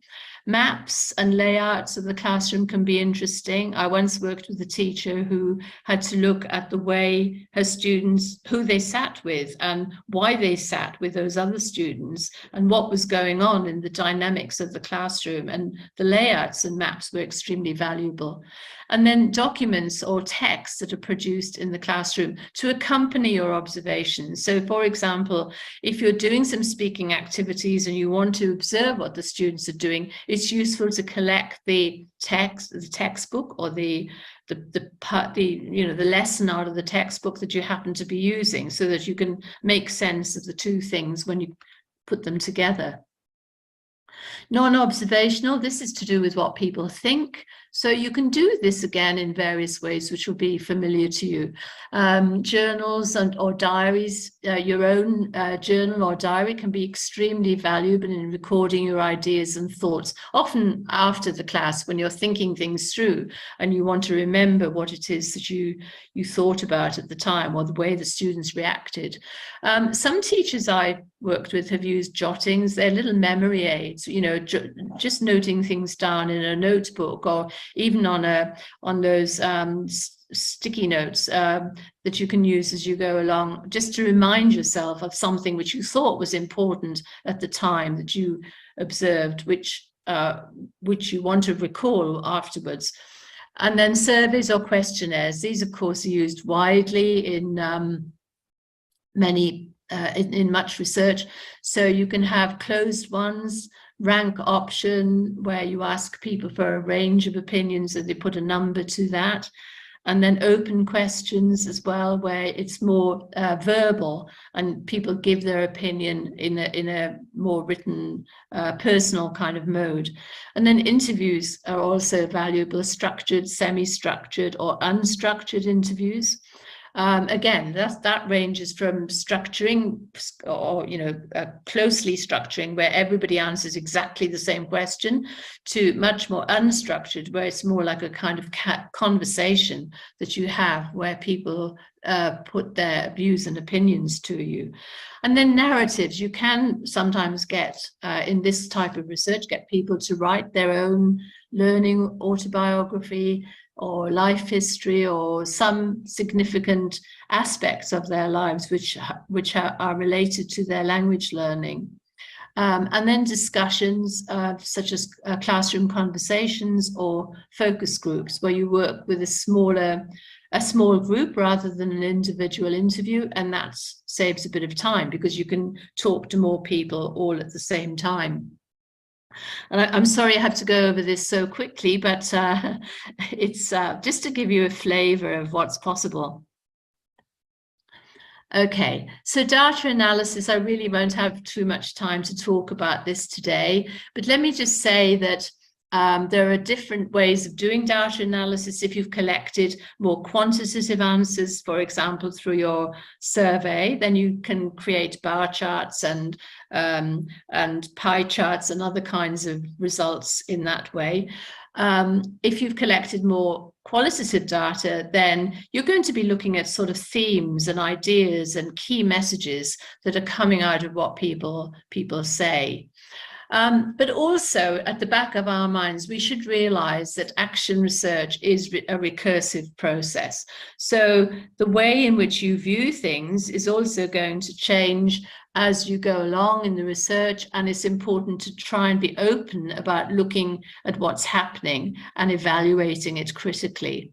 So it's to do also with what is the practical action that you can see coming out of the research setting. Is it working in the way that you thought it would, or is there something happening which you need to change? If the practical action is what you anticipated, then of course this is sort of giving you more evidence about the value of the changes you've made. I keep mentioning the word open and reflection and thinking deeply, and it needs to be unbiased. As teachers, we all bring different kinds of beliefs and values into the classroom. And sometimes what we take for granted is not actually what's going on in front of us in our classroom. So we have to be careful to guard our own biases and to look at things in a new and fresh way with a research hat on, and to realize that perhaps some of the things that we didn't know about that were going on in the classroom can be seen through the data that we're collecting or the new ideas that we're introducing. So we have to experiment and experiment again, re-experiment with these practical strategies and maybe apply them again or in a different way as we go along. And the data are an important source of telling you what's actually happening as a result of your research. So open-mindedness is an extremely valuable and important aspect of action research.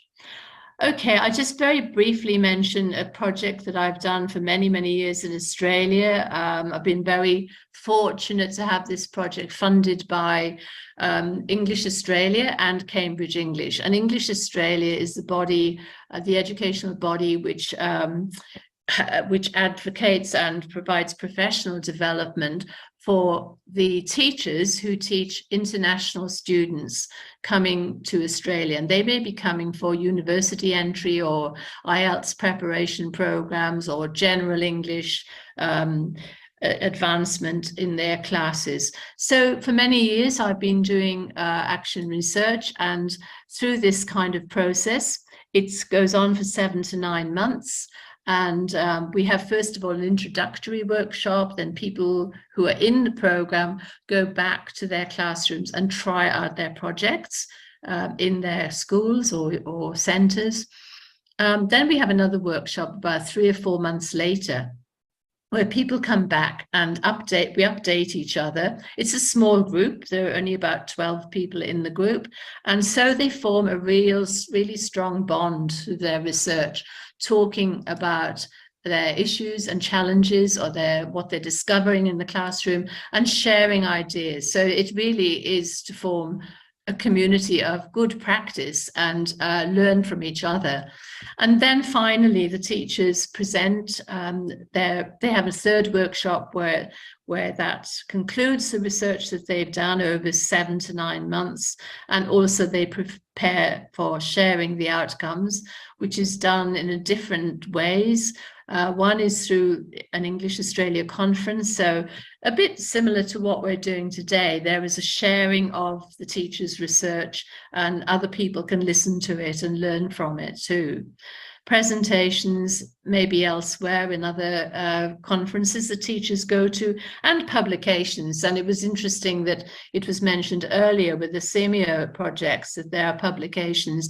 And personally, I feel that this is a very important and valuable part of CAR, because we really need to get teacher research out into the world so that people from all over can learn from it, other teachers, but also the world of research too, as I mentioned earlier.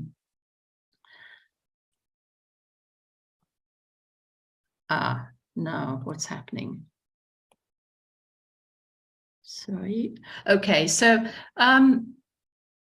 that's just to give you a little idea of the program I've been working in. And I've also had the fortune to work with a British Council project a few years ago, where I collaborated with teachers who were all over the world. They were actually in different countries.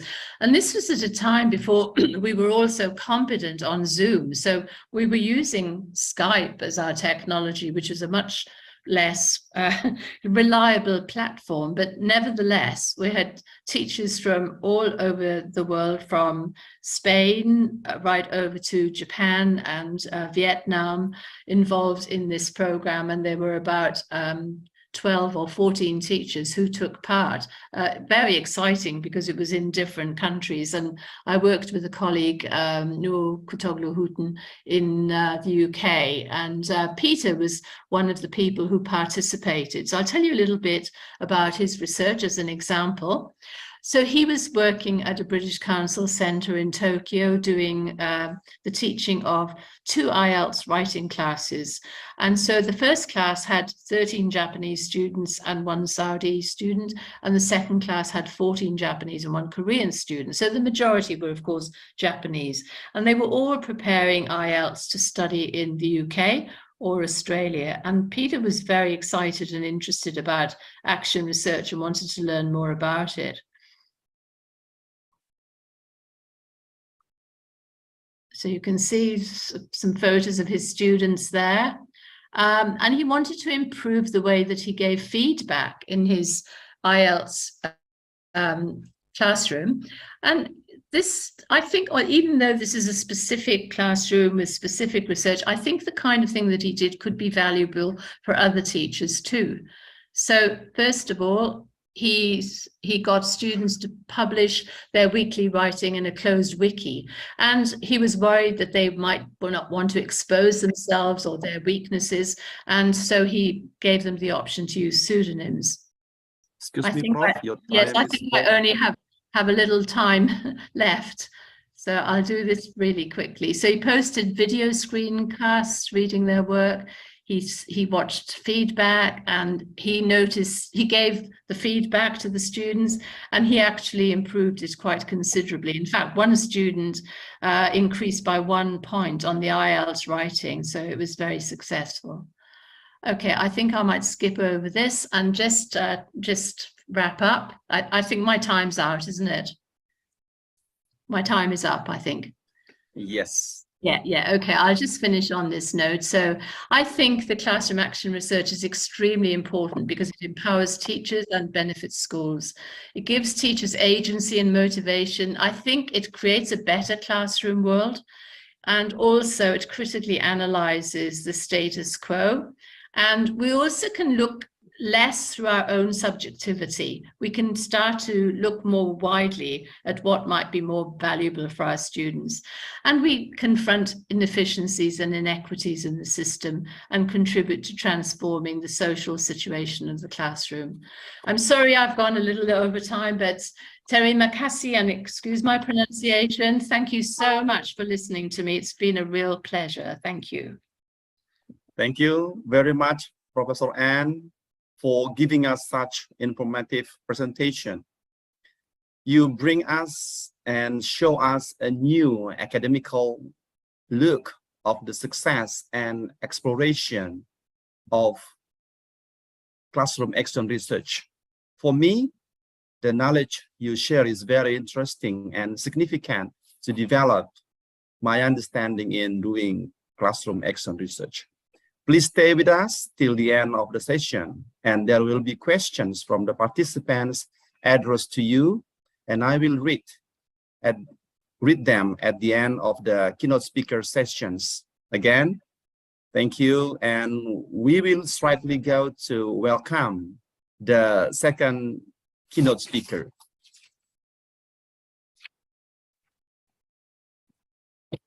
She is Professor Dr. Goh-Lei Hua as the second speaker. She has 30 years experiences working as teacher, trainer, coach, and mentor over the courses of her career in universities. Two of the universities are Help University, Malaysia, and Zhangjiatong Liverpool University. Professor Goh has a PhD in management, a master in education focusing on management and language teaching, a certificate in TESOL, and a professional IT certification as Microsoft Certified IT Professional. And she has a track record of excellence and high-level skills in instructional leadership in the training of TESOL teachers. She has numerous researches in education and published in Scopus. She has competencies in research, consultancy skills. Ladies and gentlemen, please welcome the second keynote speaker, Professor Dr. Gay Lei Hua. Prof, the time and screen Thank you are very yours. much. Thank you very much, Mr. Sihaan. Can you hear me? Yes. Is it very clear or Very clear. is it not clear? Yeah, but Excellent. I think there is a time lag, so you may see my mouth moving and probably something different comes out. I'm, as you said, actually currently in China, in Suzhou, and I worry that the reception here is not very good. So please do let me know if there is any disturbances or disruption, and I will try and correct it before I proceed. Is that all right, Mr. Muka? Yes, Prof. Everything is clear. Yes. All right. And excellent. Okay, yes. so thank you very much.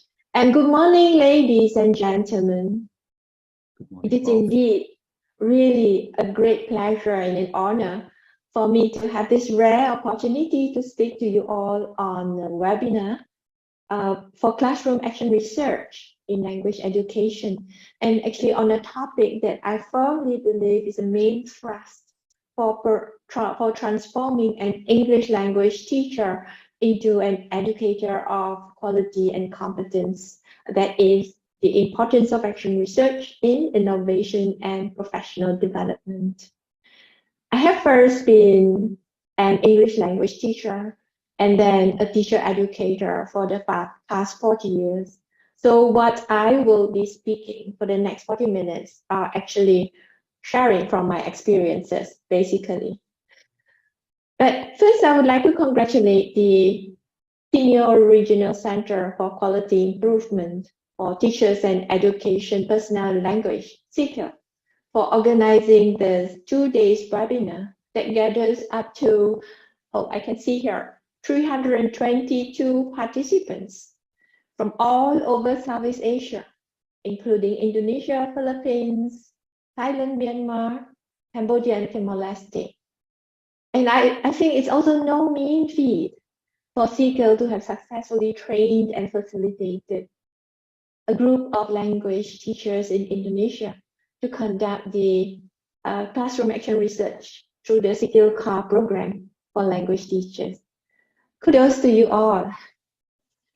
Right. Okay.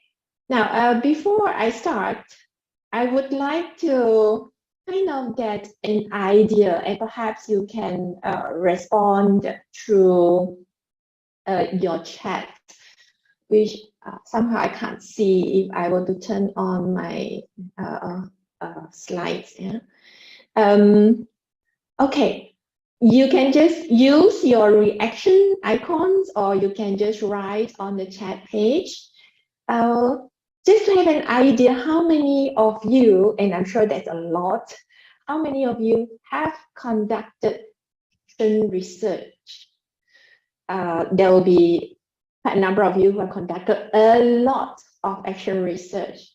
Yeah, but I would like to just have an idea, show your reaction icons, yes, or just put it on the chat page.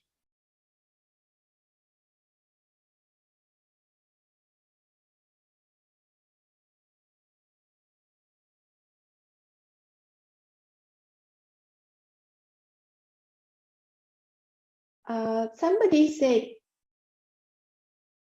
he can't see the video of me. Am I visible?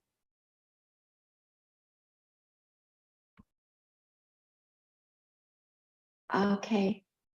All right, good. Yes. Okay, so Nurjana says she has done a few CR. Good, very good.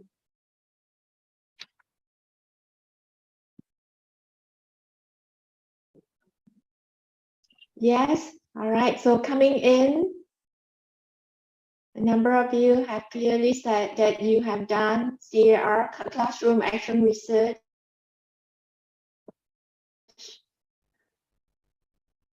Yeah. Okay, so my next question, Jay Clifford. Yeah, you're the last who said yes, you've conducted action research. So my question to you all is, do you think doing the action research has improved you as a teacher and improved your teaching?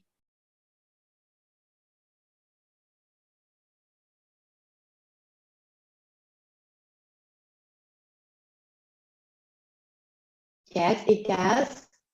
Very good.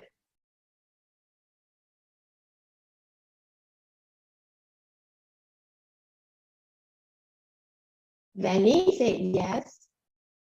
Yeah, Brenda, Inda, Ridwan.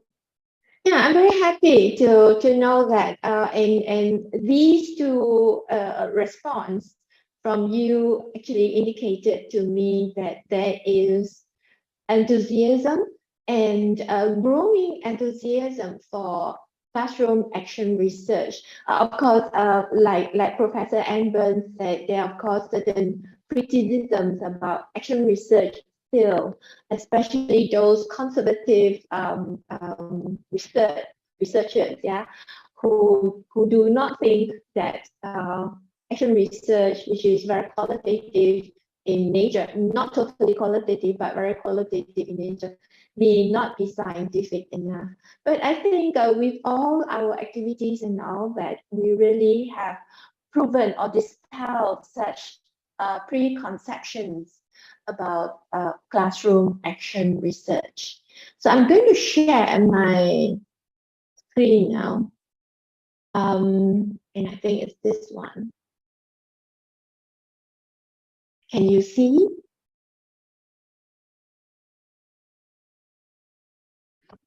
Yes, Prof. Very clear. All right. Hang on, just let me put on slideshow. Right. So the topic that I am assigned and I'm going to talk to today is about classroom action research for the continuous professional development of language teachers.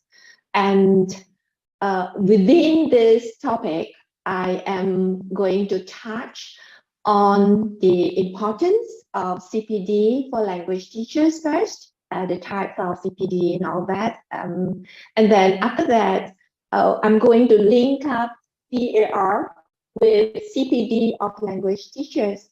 And here I want to highlight to you certain benefits of CAR to language teachers, probably continuing on from what Professor Anburns was touching on just now. And I personally would like to share with you a certain framework or model that I have followed throughout my career, which is the 4R2S, which I believe for you to carry out action research as well as to be able to go on for continuous professional development. Now, I'm actually, of course, very mindful that this webinar is a gathering of specifically of English language teachers, and I shall make references to English language situations, but I may at certain time refer to CPD and CAR in a broader context, because actually these two activities are not just limited to English language teachers or English language teaching. They are actually universally relevant in all contexts of teachers and teaching. I will, however, actually make references to specific examples in English language context, and specifically examples from the upcoming presentations, but without giving away too much details. Yeah. Now, a little bit about continuous professional development, CPD. And I want to start by quoting John Cotton Diener, "Who dares to teach must never cease to learn." This is also to refer back to Professor Engrens, who said that professional development is a lifelong effort. And it's very true. You know, continuous professional development is actually all activities in which, as teachers, we engage in during the course of our whole career. And this is actually designed to enable us to acquire the knowledge and skills needed to perform efficiently and, of course, enhance our work. And within this context of CPD, it actually requires teachers to consciously and proactively do, track, document, and reflect on activities that make them better at what they do. Now, and there are various types of CPD, and I believe that in the course of your career, you would have experienced or used all these types of CPD. Yeah, there is first the structured or active learning CPD, and this usually involves formal learning or training, like courses that the language teachers have attended in the SELT program. There are workshops, certified events, seminars like this webinar here, or conferences.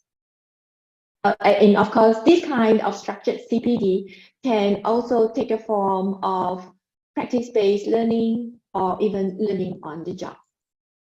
And then, of course, we have this reflective or passive learning CPD. And this happens when you absorb information less formally. Like, for example, the language teachers in the SELT program. You would have read a lot of materials that would inform you about the strategies that you wanted to use in your action research for English language. And all these because you want to improve your classroom practice. For example, maybe you just tell me, I'm very sure that you have read up about the underpinning theories of mnemonics and theories of writing in order to utilize the acrostic techniques for poetry writing skills in the classroom. Yeah. So before we embark on action research, we read up, and this is a form of reflective CPD. Yeah. Now, and then the next one would be structured, right?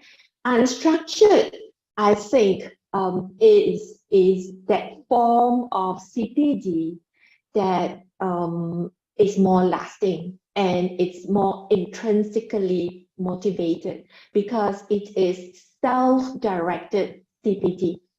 It includes professional activities over and above a normal role as a teacher in the classroom, you know, and it's carried out by the individual without being instructed to do so. Right? For example, if you're a senior teacher, you would perhaps volunteer or be asked to mentor a junior teacher, a new teacher. And as you mentor, you are actually learning and you're actually professionally developing yourself. And for the new teacher, he or she is also learning and developing. So mentoring, both on the mentor and the mentee, it is both CPD in itself. Other forms of unstructured CPD would include peer observation, a shadowing of an excellent teacher, perhaps, peer group exchanges, and international exchanges, like what we're going to do today. Yeah. Now, for the English language teacher, English language is a global language and is constantly subject to changes in its use and methodology. And we, as language teachers, need to keep abreast of these updates in order to be effective in the classroom. CPD can help teachers obtain, develop, or hone knowledge and skills to teach the various aspects of language education, like communicative competencies, proficiencies, cross-cultural experiences, and multiple literacies. Yeah. Now, I'll talk about each of these objectives one by one. Now, the objective of CPD for the language teacher to hone or reinforce existing skills. And Richards and Farrer in 2005 said that honing or reinforcing new skills include the teacher's self-awareness and knowledge of their teaching environment for a better understanding of their teaching. For example, I'm very sure Handranita used comic strips for comic strip materials. Fiska used the Intergraph, and Mike used IEPC, all of which I believe are to hone or to reinforce their skills in teaching reading. Continuous professional development in this way enable professionals to maintain and evolve their skills, knowledge, experience, and understanding. Now, for new teachers, they need to develop the skills they have learned during teacher training. Teacher training would only provide them the basic, and it is basically a lot of theoretical knowledge, except for when the time they go on internship. But internship is just a short period. So when they come into school as real teachers, newly qualified teachers, they still need to develop the skills that they have learned. With the help of professional development courses, then these new teachers can be more prepared and more ready to tackle challenges that their first year or two may throw at them. Taking part in professional development courses will expand their skill set and build their teacher toolkit, so they have everything they need to start off the career strong.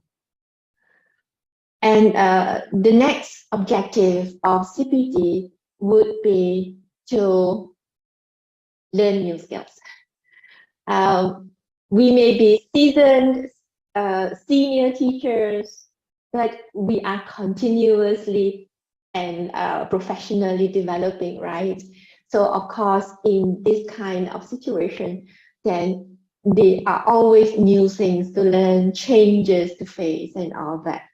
So professional development also would help teachers to manifest changes and develop skills to a new level through a complex process of shifting and increasing alertness. For example, Rosaline and Sukma think that there are still many language teachers, especially English teachers, who do not know about the genre-based approach to develop writing skills. So perhaps, some of you might want to learn a new skill after listening to their presentation. Now, why is CPD important for language teachers? They and such mention three imperatives that may be seen as a function of CPD of teachers. First of all, the first imperative is to align teachers' practice with educational policies.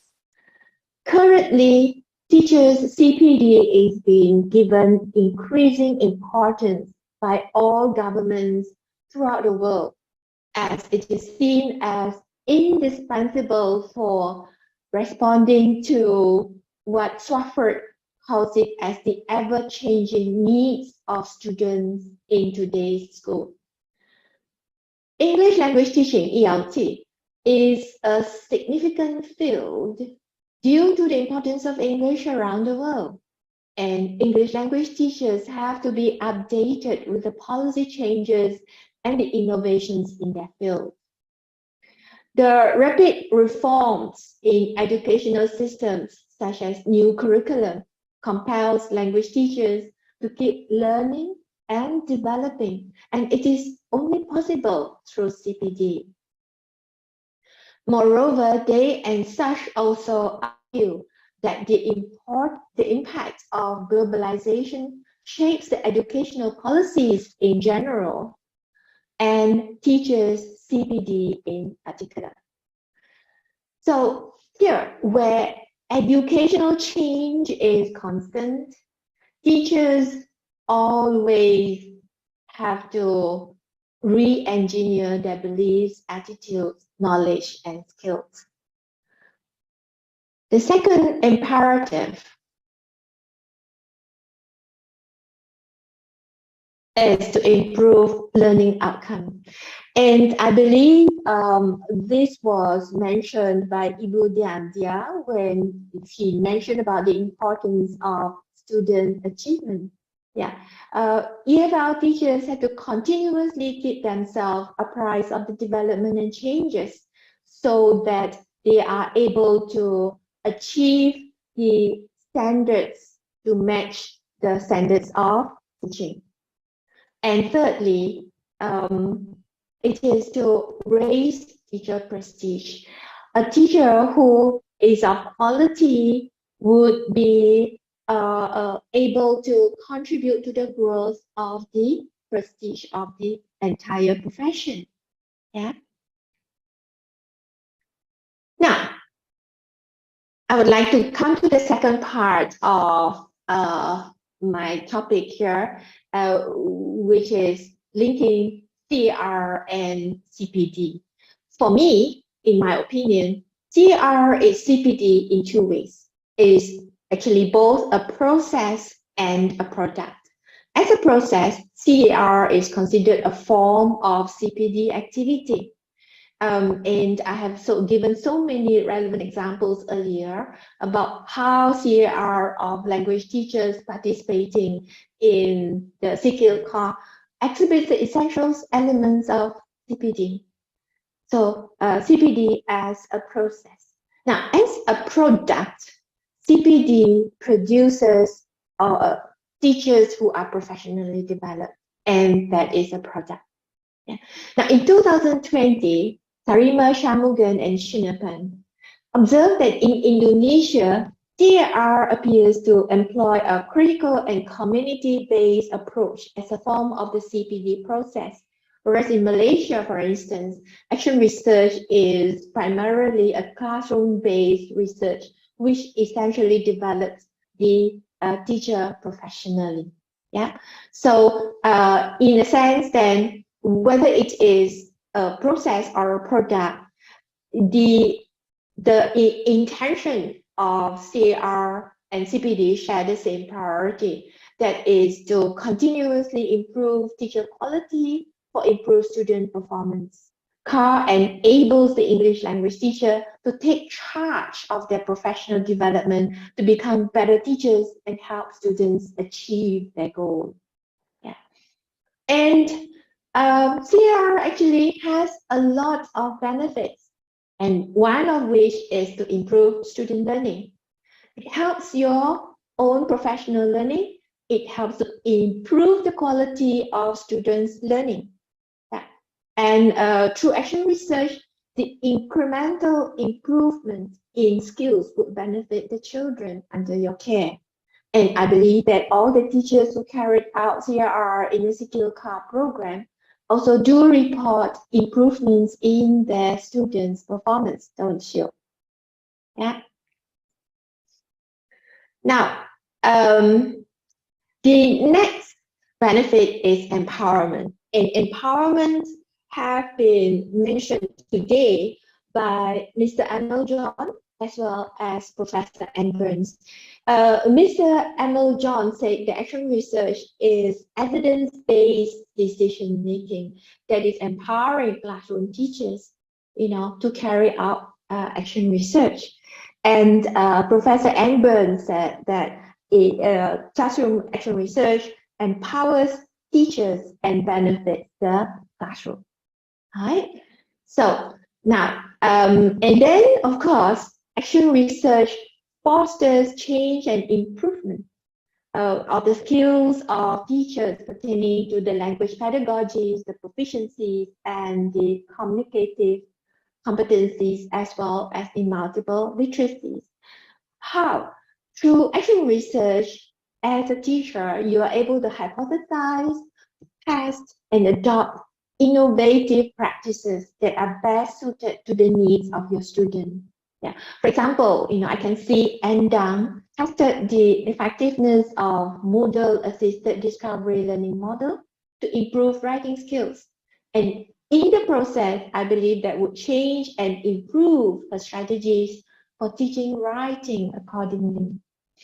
Burns and Edwards in 2014 argued that CAR's transformative power to foster high levels of professional practice among English language teachers is an investment in teacher quality, leading to enhanced student learning. Right. A number of research, for example, Cooper-Twombly in 2009, Kabaroglu in 2014, Logan and Kirkwood in 2022 recently, and to name just but a few. But they all found that there is a very strong relationship between teachers who do action research and their teacher efficacy, as well as their self-awareness, problem-solving skills, and autonomous learning. So I believe that actually the CR programs, for example, that the participants are attending, they are likewise just as confident. Psychotor, for example, was confident enough of her APIK strategy and stated that it could be duplicated and modified according to the needs and learning objectives of students. Yeah. And apart from self-efficacy, it would also generate the self-esteem of the teacher, and in the process of sharing the collegiality of teachers among the group. And finally, linking to the CPD of the prestige in CPD is recognition and status. Mind you, action research really enhances the status of teachers through collective participation. The presenters that are going to present now share their findings with us. So we really respect you for your efforts and your commitment, and for contributing to raising the standards of English education. The expertise gained from research turns teachers into advocates for these practices that can improve and promote students' learning, just like Rosalini and Sukuma advocated a genre-based approach. So participants today may adopt this approach to improve learning in your own context. By sharing new ideas, you learn from each other.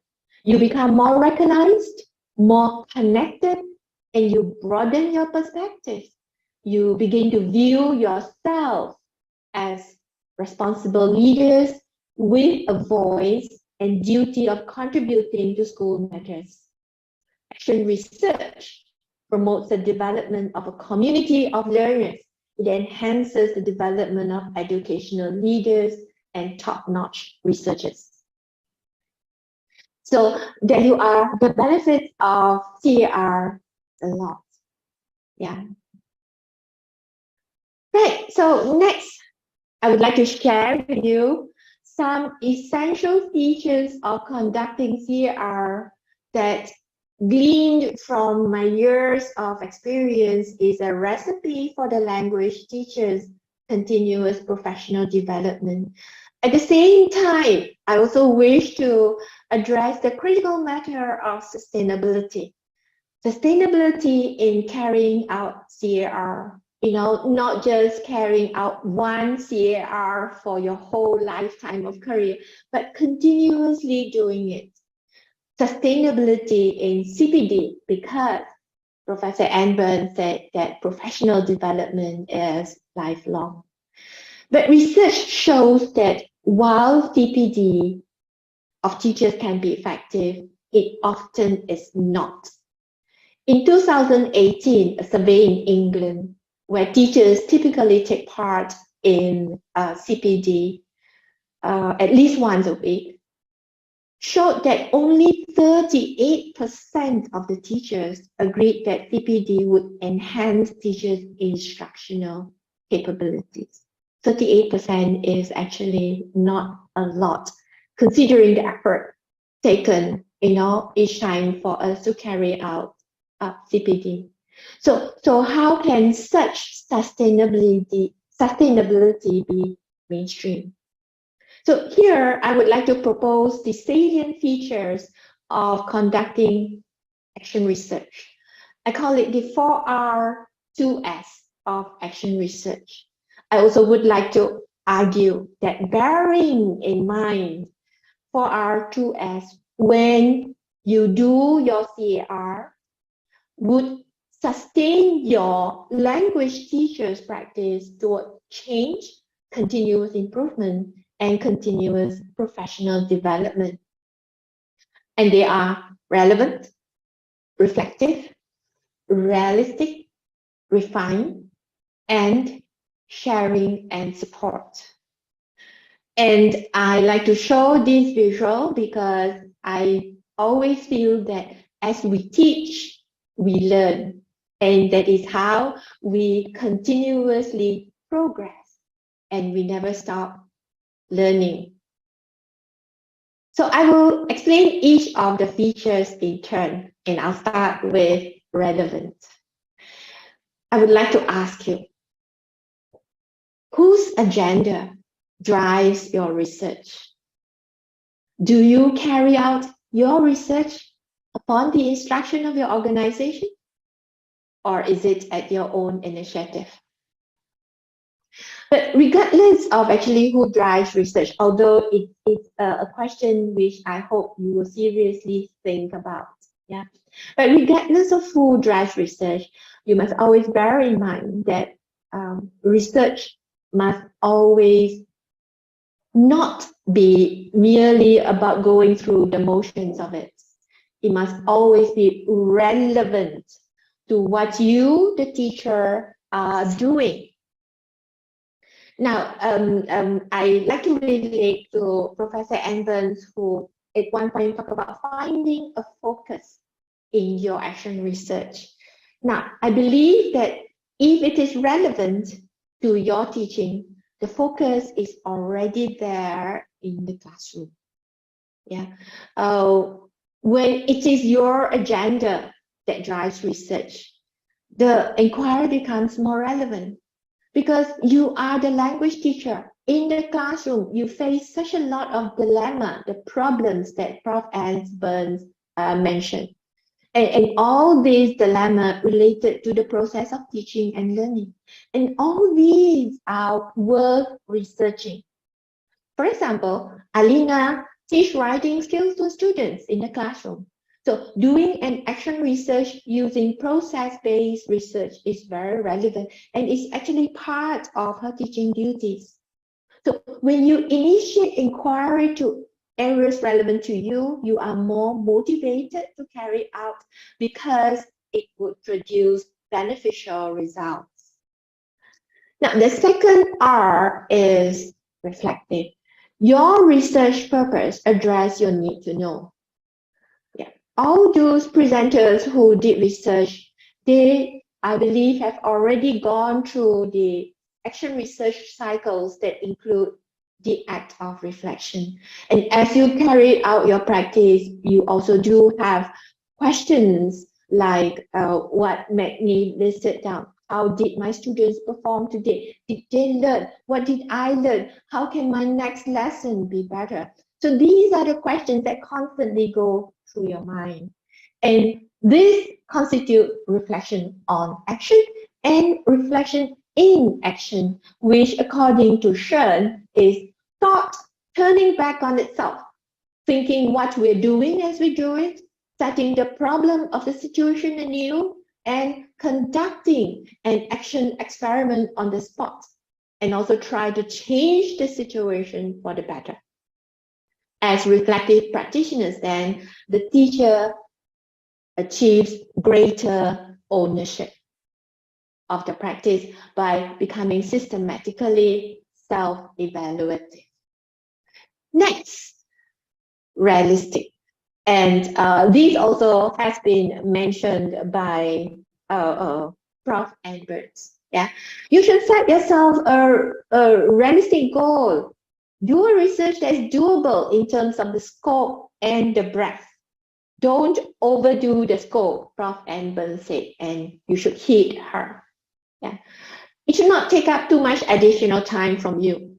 Be practical about the scale of your research. Make it part of your teaching, like using like Rizka and Validity, using their students to develop their writing skills in an online learning environment, just using WhatsApp and Google Classroom. It's part of the teaching. It doesn't take up much additional effort. Yeah, and then also, I also note that Mr. Amildon said that the classroom have all the data that we need. That's very true. Yeah, we have such a lot of accessible data, like Prof. Edwards said, teachers reflecting. There's also the student reflection, peer observation, student products, anecdotes. These are all easily available to you, obtainable without much difficulty, and should not cost too much extra effort. For example, Endang's research abilities included in discussions, observations, student essays, presentations. All of these are useful data. Yeah. And such data, qualitative data, are rich. And they would provide the triangulation to explore the truth about the phenomena, and they captured the participants' insider or amic perspectives. But of course, in all these, be mindful of ethics, yeah, in research. So, as I said, if the research is doable within the tasks and duties of you as a language teacher, the research effort and action can be sustained. If it's too much effort, you may not have the time to carry it out. You would most likely give up halfway. I've seen a lot of cases like that. So be realistic about the scope and breadth and scale of your action research. And the last R. Now, when we do action research, there are new knowledge, new experiences, new skills resulting from these investigations, and they are meaningful when it is further used to refine instructional effectiveness, to improve what works best in your classroom. Yeah, and meaningful research puts you as a teacher in the dual role of producer of a new strategy and the user of that innovation. Now, I know I have about 2 minutes left. Is that right, Mr. Mungkapus Siahan? Yeah. Yes, Prof. Right. So I will hurry up. Yeah. So again, also the cyclical process of action research itself is actually a process of continuously refining and improvement. Yeah. Now, and then support. Support is very necessary, and we should not be too shy in seeking opinions and guidance from senior teachers who can help us to assess our teaching. We can also have consultations and also engage collaboratively to do our research. Yeah. Now, then we have sharing. Implicit in the support given by fellow researchers are sharing, and there are many difficulties. Yeah. So there are barriers to sharing, which is a culture of silence, individualism, and secrecy. However, if we do share, for example, in professional learning communities, in dialogues, presentations, and networking, then we are actually developing a very large network of people who are able to benefit from our research and are able to continuously and professionally develop. So there you are with the 4R2S. We can see CAR as the run-of-the-mill and routine teacher inquiry that would inevitably become a sustainable CPD. Just give me one more minute, Mr. Mungka. Yeah. Now, ladies and gentlemen, actually, many teachers are put off by the idea of having to do research because it is seen as something so difficult and seen as only highly qualified academics can do.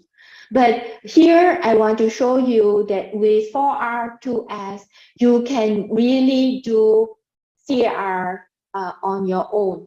Yeah, and especially if you are able to view what my professor, Professor Ibrahim Ahmad Bajuni, calls it our workplace as the university of life, in which we of teachers can exploit to conduct research, to reflect, to act, and learn. Employing research in this way also exemplifies lifelong learning. We continually develop our intellectual and professional character.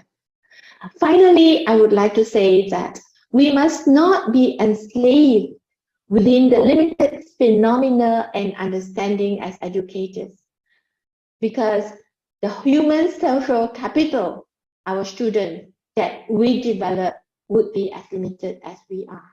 When we care about developing our students to their fullest potential, we already realize the need to continually broaden our horizons, to change, to continuously improve our practice. When we teach with heart, research becomes ingrained in our practice.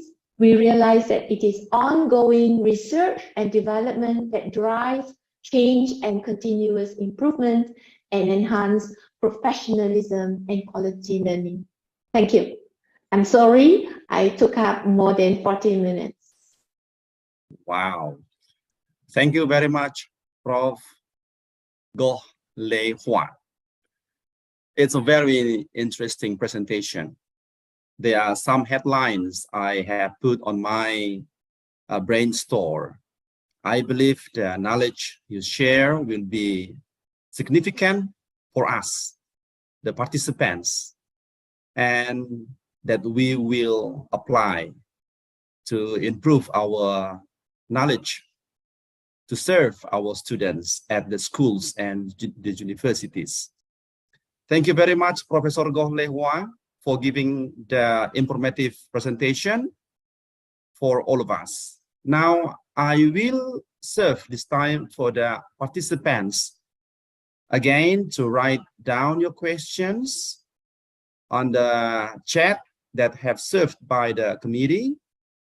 And I invite Professor Ann and again to Professor Goh to join with us, and the committee and I will show the questions on the screen. All right. We are waiting. Yes, the first questions comes from Yulia Nuzulul, Unisa, Yogyakarta, Indonesia, to Prof. Ann. Prof. Ann, you mentioned some topics for Indonesian teacher in research, more about car. One of the topic is improving or something for a tired teacher. Could you explain more about this topic so that I can understand well, especially when I want to take more research related to this? Yes. Oh, Please. thank you, Yulia, very much for the question. This was a topic chosen by one of the teachers who worked with my former PhD student.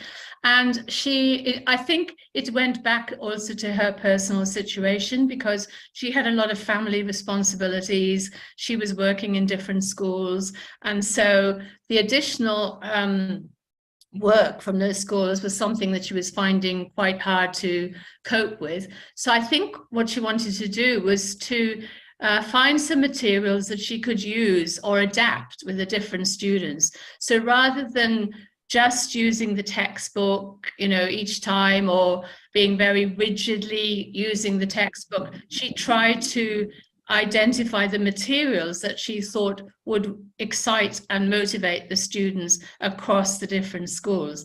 So I think the topic was a kind of a personal way to explore what could help her to perhaps be more efficient, not use up so much time, manage her energy level as well, and to try and look for materials that the students would really like to do. And so she identified a set of materials that worked well with students from different groups, different ages, different schools, that she could adapt, so she could adapt the tasks and use those materials as the central point. So I hope that gives you a little bit of an idea of what she did. Thank you so much for the question. Thank you, Prof.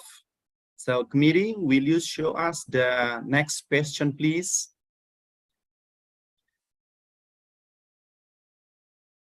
Yes, it goes to Professor Dr. Gohle Hua. It comes from Lea Mae Espaltero, teacher education from Philippines. Look at that. All right. The question is, how can you assure that the benefits of classroom action research to language teacher is to improve students' learning? Please. Yes, thank you, Leah, from the Philippines. Okay, can I see the question so that I make sure that I answer them correctly? Yeah. So the thing is, you ask yourself, why do you start action research in a classroom in the first place? Isn't it because you want to improve your student learning, improve their performance? And isn't action research basically about finding ways and means and trying out strategies to improve their performance? So in a sense then, when you carry out the action in the action research, you're trying out new strategies, and the intention is to improve student learning. So I can assure you that in a sense, you most of the time would improve student learning, unless of course in your trying out, or I would say experimentation, it failed. It does happen, doesn't it? Yeah. So then it doesn't improve student learning, but I think it would not retard student learning. You just go on and look for a better strategy. Yeah.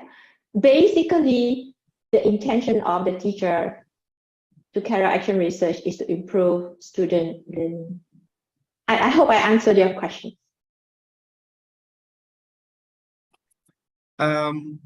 Yes. Oh, Professor Ann want to say something. Yes, Professor Ann, please. Yeah, thank you, Professor Go, for the response. I think that's right, that mostly we want to improve learning. But I think that another way of looking at it is that action research is extremely flexible. So if it looks like you're not improving your students' learning, it means that you need to really think a bit more deeply, to reflect more on why it's not working, and to perhaps experiment again. To understand why things are not working. I worked quite a few years ago with a teacher where things didn't work out well in her classroom, and she had to just look at her own practices and what she was doing in the classroom and how the students were responding much more deeply, until she was able, and even she started asking the students what the problem was, and the students gave her a lot of very important information that helped her to change the activities so that they did improve learning. So I think the flexibility of action research is very important. Yeah, and also the cycles in the action research, isn't it? Because every cycle is an improvement on the previous one. Wow, right.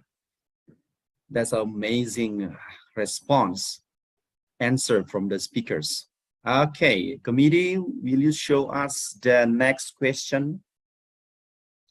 Yes, it goes to Prof. Ann. The question comes from Dewi Mayang Salshabila,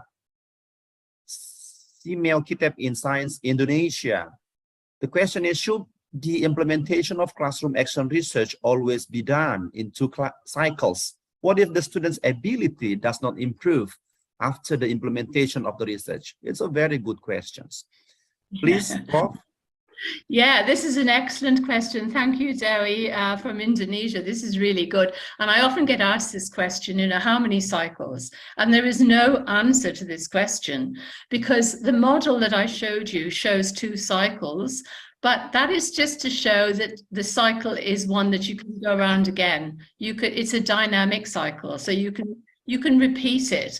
But there's a balance to be struck between how many cycles you need to repeat until you feel satisfied with what you see as the outcome of the research, and also how many cycles you need to do. So it could be that after 1 cycle, you can see a big improvement in the students' work.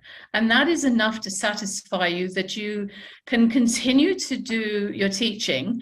You may not have to continue to do action research, but you will have developed a research mentality, which means that you now have a toolkit of ways of thinking about your classroom, which will help you to deal with any other challenges that come up. And that is really important. Other people might want to do 2 or 3 cycles or even 4 cycles if they feel that they haven't quite got to the point where they can see that the students are more efficient or their learning has improved. So it's not possible to say how many cycles or should there only be 2 cycles. It's very open-ended and to do with your ideas as a researcher and a classroom teacher about how satisfying the improvements or the differences have been in the classroom. Awesome. All right. So assume that the cycles are your kids. Wow. That's very amazing. Yes. All right. Studio, the next question, please. Yes, it goes to Prof. Go. The question comes from Rogelio F. Esteban Jr., Department Education, Coronado City, Saravia National High School, the Philippines again. Wow, amazing. Question is, how does classroom action research differ from other research types like qualitative and quantitative research in terms of problem statement, scope, design? Please, Prof. Thank you, Rogelio. Hi, how are you? Right. I attended an action research workshop by Jean McNiff when she came to Malaysia once. And I think what very effectively answers this is very briefly. She drew two circles or she drew a circle. And then the stick figure of a person on the outside. And within that circle is the context of the research. That is an outsider doing research, qualitative, in nature. And then another one would be in the circle and the stick figure inside that research context. Usually action research is carried out in this way, where you as a teacher is actually also the observer, the participant, and the implementer of the research. And well, I mean, I would not want to sound scientific, but you have to be very mindful as an action researcher to be objective, but at the same time also as a participant, So that is why action research requires you to reflect and be truthful about what you reflect. Whereas quantitative research, you do it as an outside observer looking in. It is very easily more objective. Right? So that is one difference of the qualitative quant mixed method research, conventional traditional research compared to action research. Now, another difference is I find the element of reflection. Action research has a very reflective quality within it. In which you are able to, and so the third difference between action research and quantitative research is that action research actually is basically about you, the action researcher, improving on yourself, so that you are able to improve on your teaching and therefore contribute towards improved student learning and student achievement. And that's also the difference between action research and traditional research. Traditional research, you're just looking for answers that may arise. I'm sure there are quite a number of differences, but I feel that these are the few important ones. And then, of course, the whole action research methodology is different because of the cycles, the repetitive action that is being carried out. Also, a very relevant question sometimes is there is a misunderstanding between action research and experimental research. Actually, it is different. Experimental research would be qualitative, quantitative in nature, but that again also you can see that the researcher is someone on the outside looking in. Right? Action research is someone on the inside implementing it. I hope I answered the question. Thank you. Okay, amazing. Right. So what I get is objective, then understanding the method, the elements, and yes, the contextual based on your context. Doing the research based on your context. All right, studio, please. The next question. Yes, it goes to Prof. N and Prof. Go. It's both of you. It comes from Juwita Sari, private tutor, Indonesia. Right.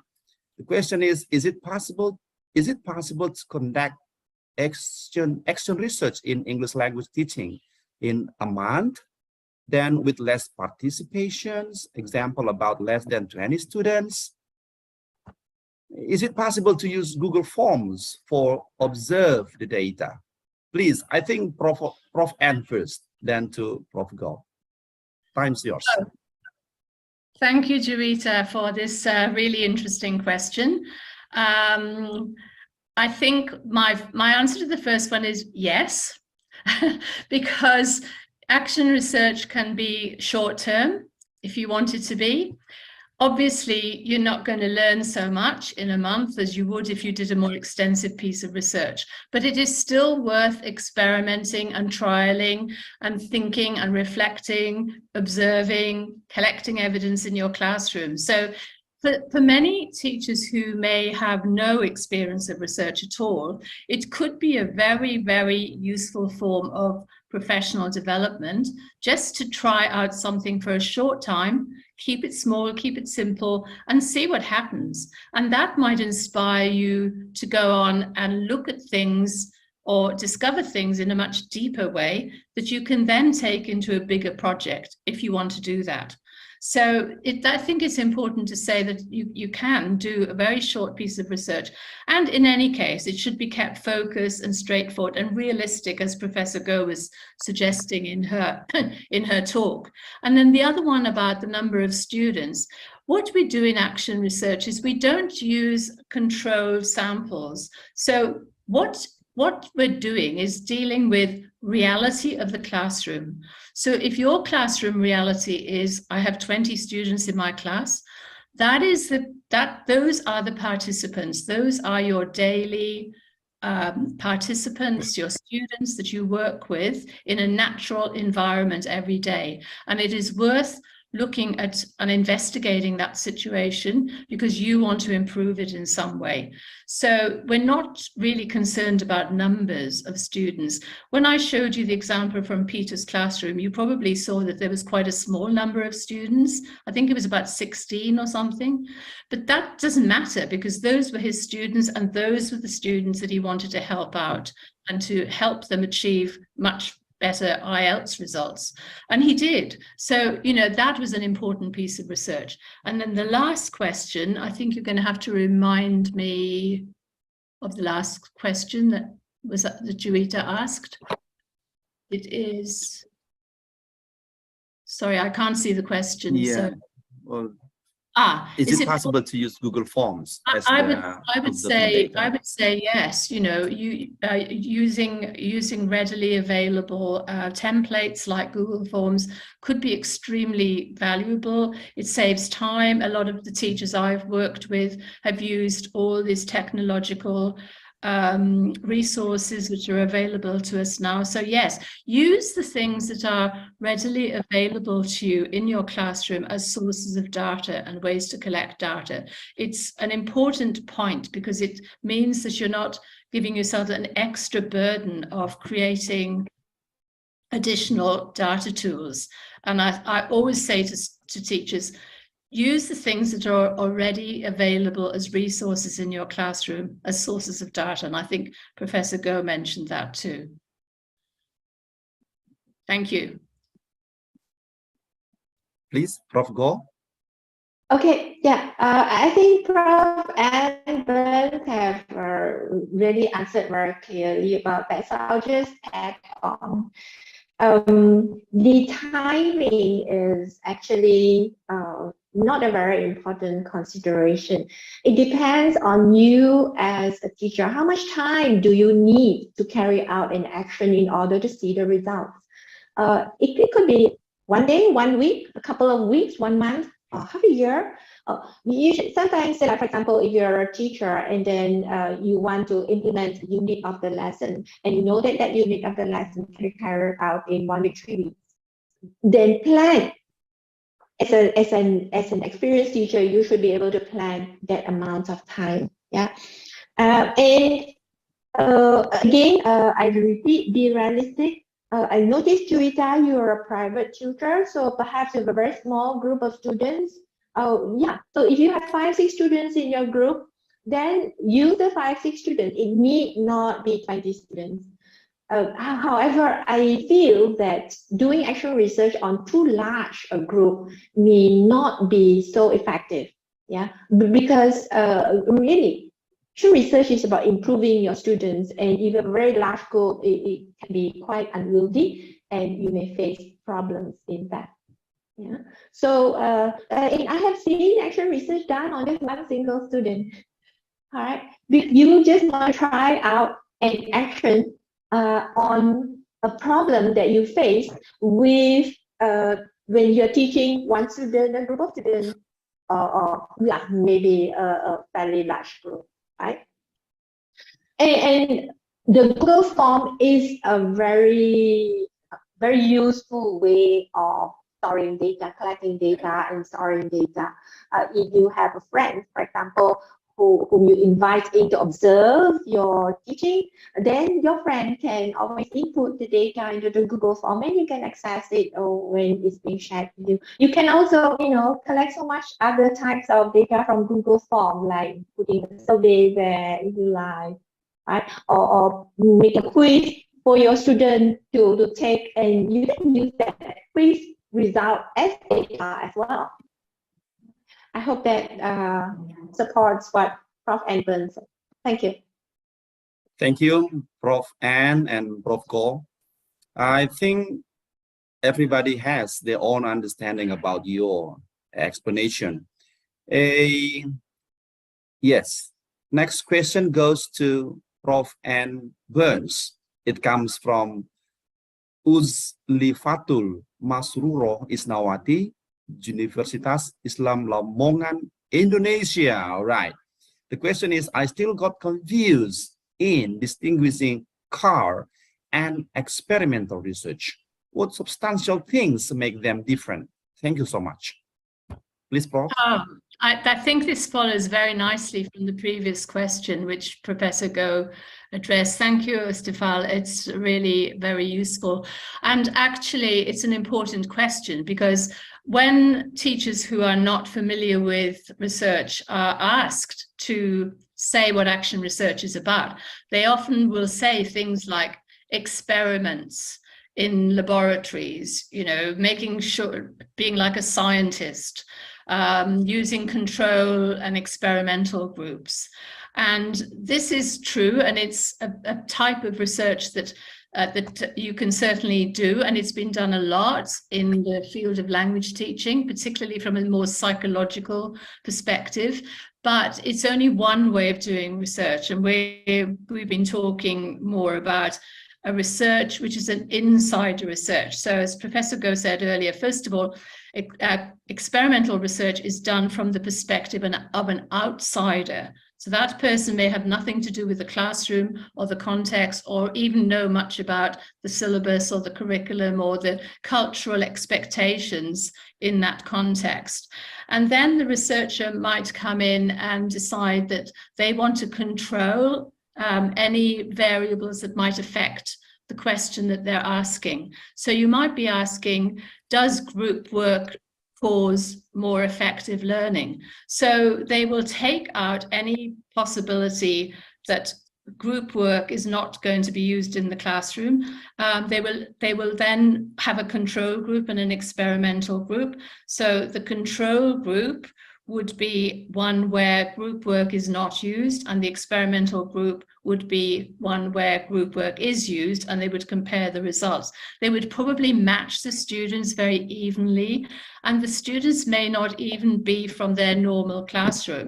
It could be students who are selected on particular criteria because they're high achievers or low achievers, or their exam scores were not so good, so they're trying to look at whether group work would improve things. And the other thing is that the researcher will want to prove or disprove the hypothesis about group work. So they will be very careful to measure that statistically. They may do some kind of statistical analysis using quantitative procedures to look at the data. And the other thing about experimental research is that it's often generalized to, it's meant to be generalized to wider populations. So they will use that research to say, this is the way that most teachers in most classrooms, or all teachers in all classrooms, should now proceed, because we have proved that group work works or it doesn't work. So it's applied as a general rule.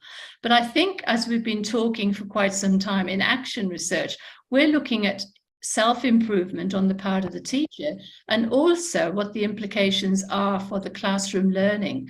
So it's very much research done by an insider, the person who's actually in that social situation. They haven't come in from outside.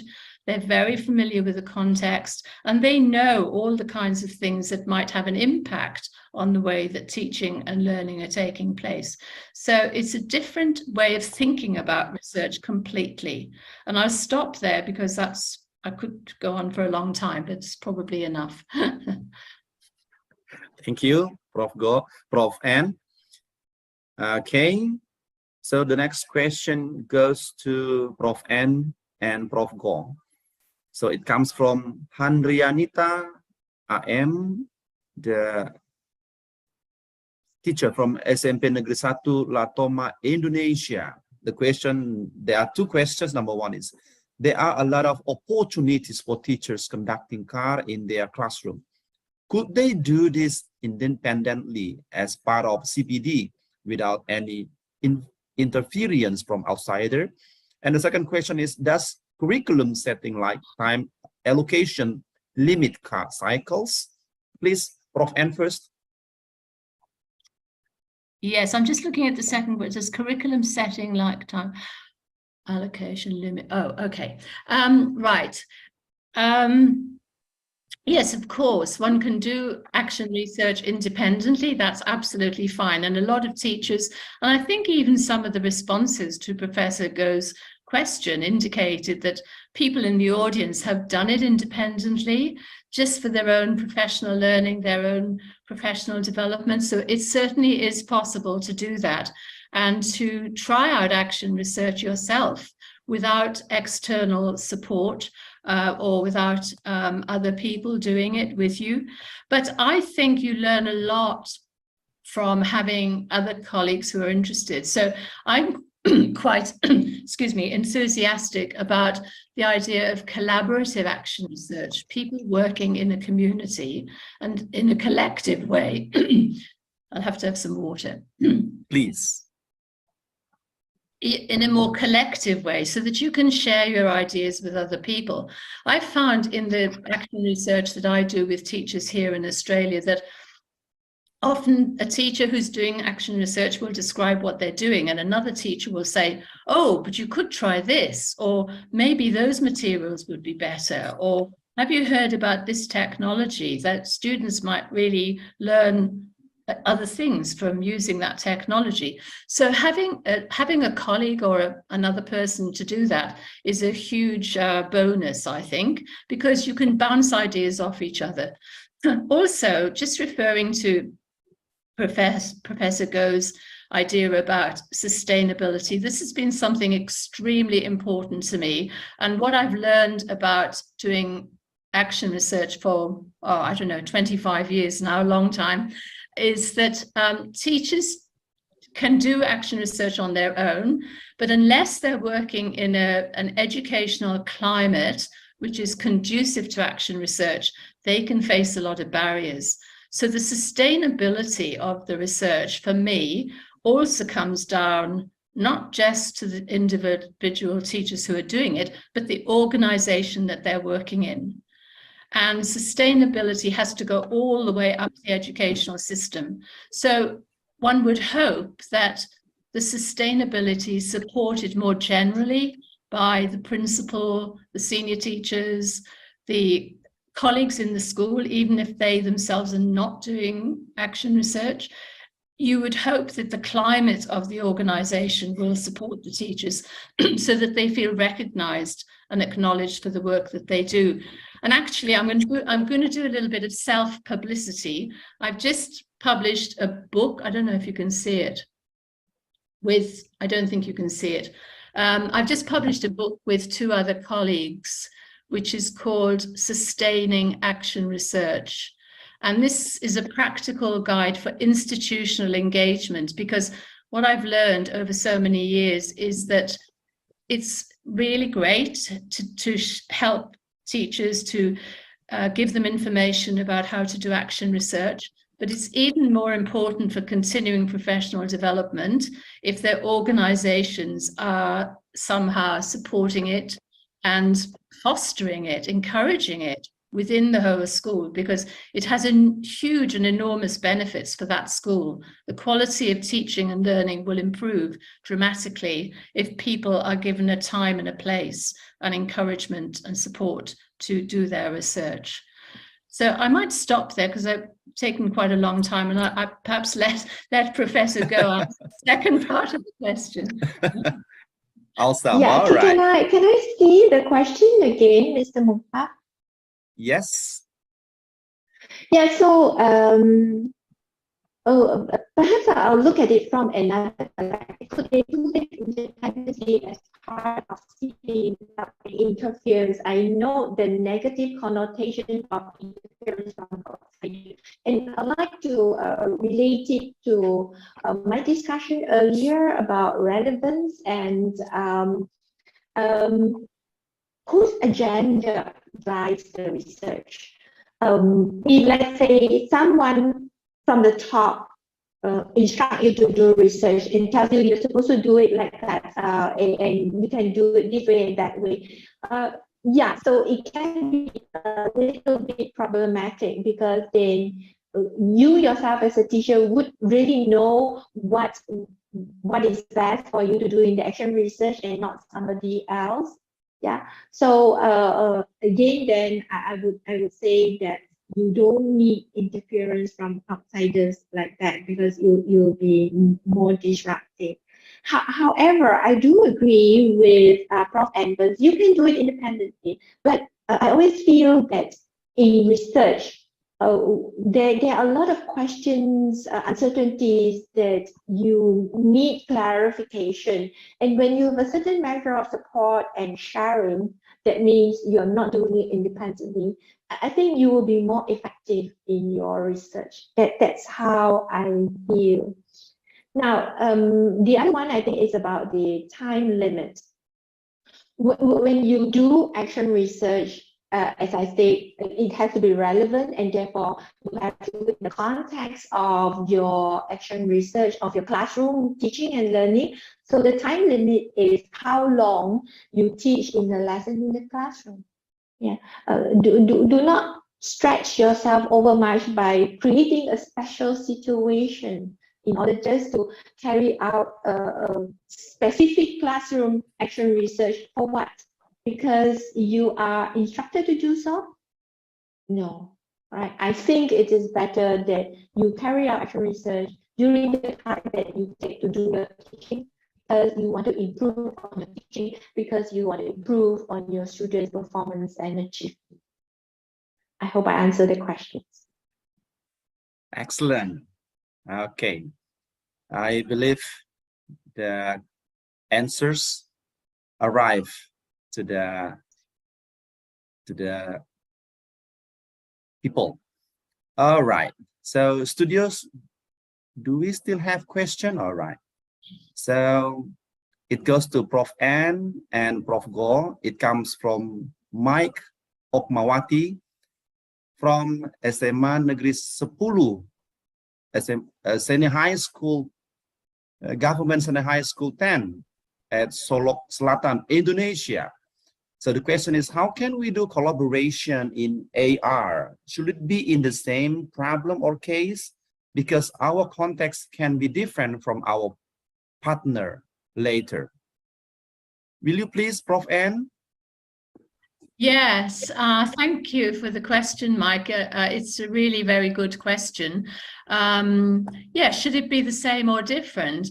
And I think it's possible to have both. You can decide that you want to work with somebody else, and you can have a different topic. At the moment, I'm working with some teachers here in a school in Western Australia. They have different topics, but they talk to each other to share their ideas and share their research. And they both learn from each other, and I learn from them also, because we're having a discussion together. So it means that those teachers are not isolated, just doing the research on their own as individuals with nobody to share their ideas with. So certainly you can do that individually, because your context may be different and your question may be different. But another way to do it is a way that I've done it with groups of teachers in Australia too, the program that I talked about earlier. And that is that the teachers, they try to identify something very general, a general topic, which is of interest to everybody. So one year it could be, how can we teach more effectively online? Because in the last 2 years or so, most teachers have been teaching online. Yes. So all the teachers were interested in this topic, which didn't mean to say that they all did the same research. And in fact, they were all over the country, but they were all facing the same issue. And that was of great interest to them, because they could look at that issue in different ways according to their school, their students, the curriculum they were teaching. But then they could come together in a group and they could share their ideas about what they'd done and make suggestions to each other. So in the end, those teachers formed a very close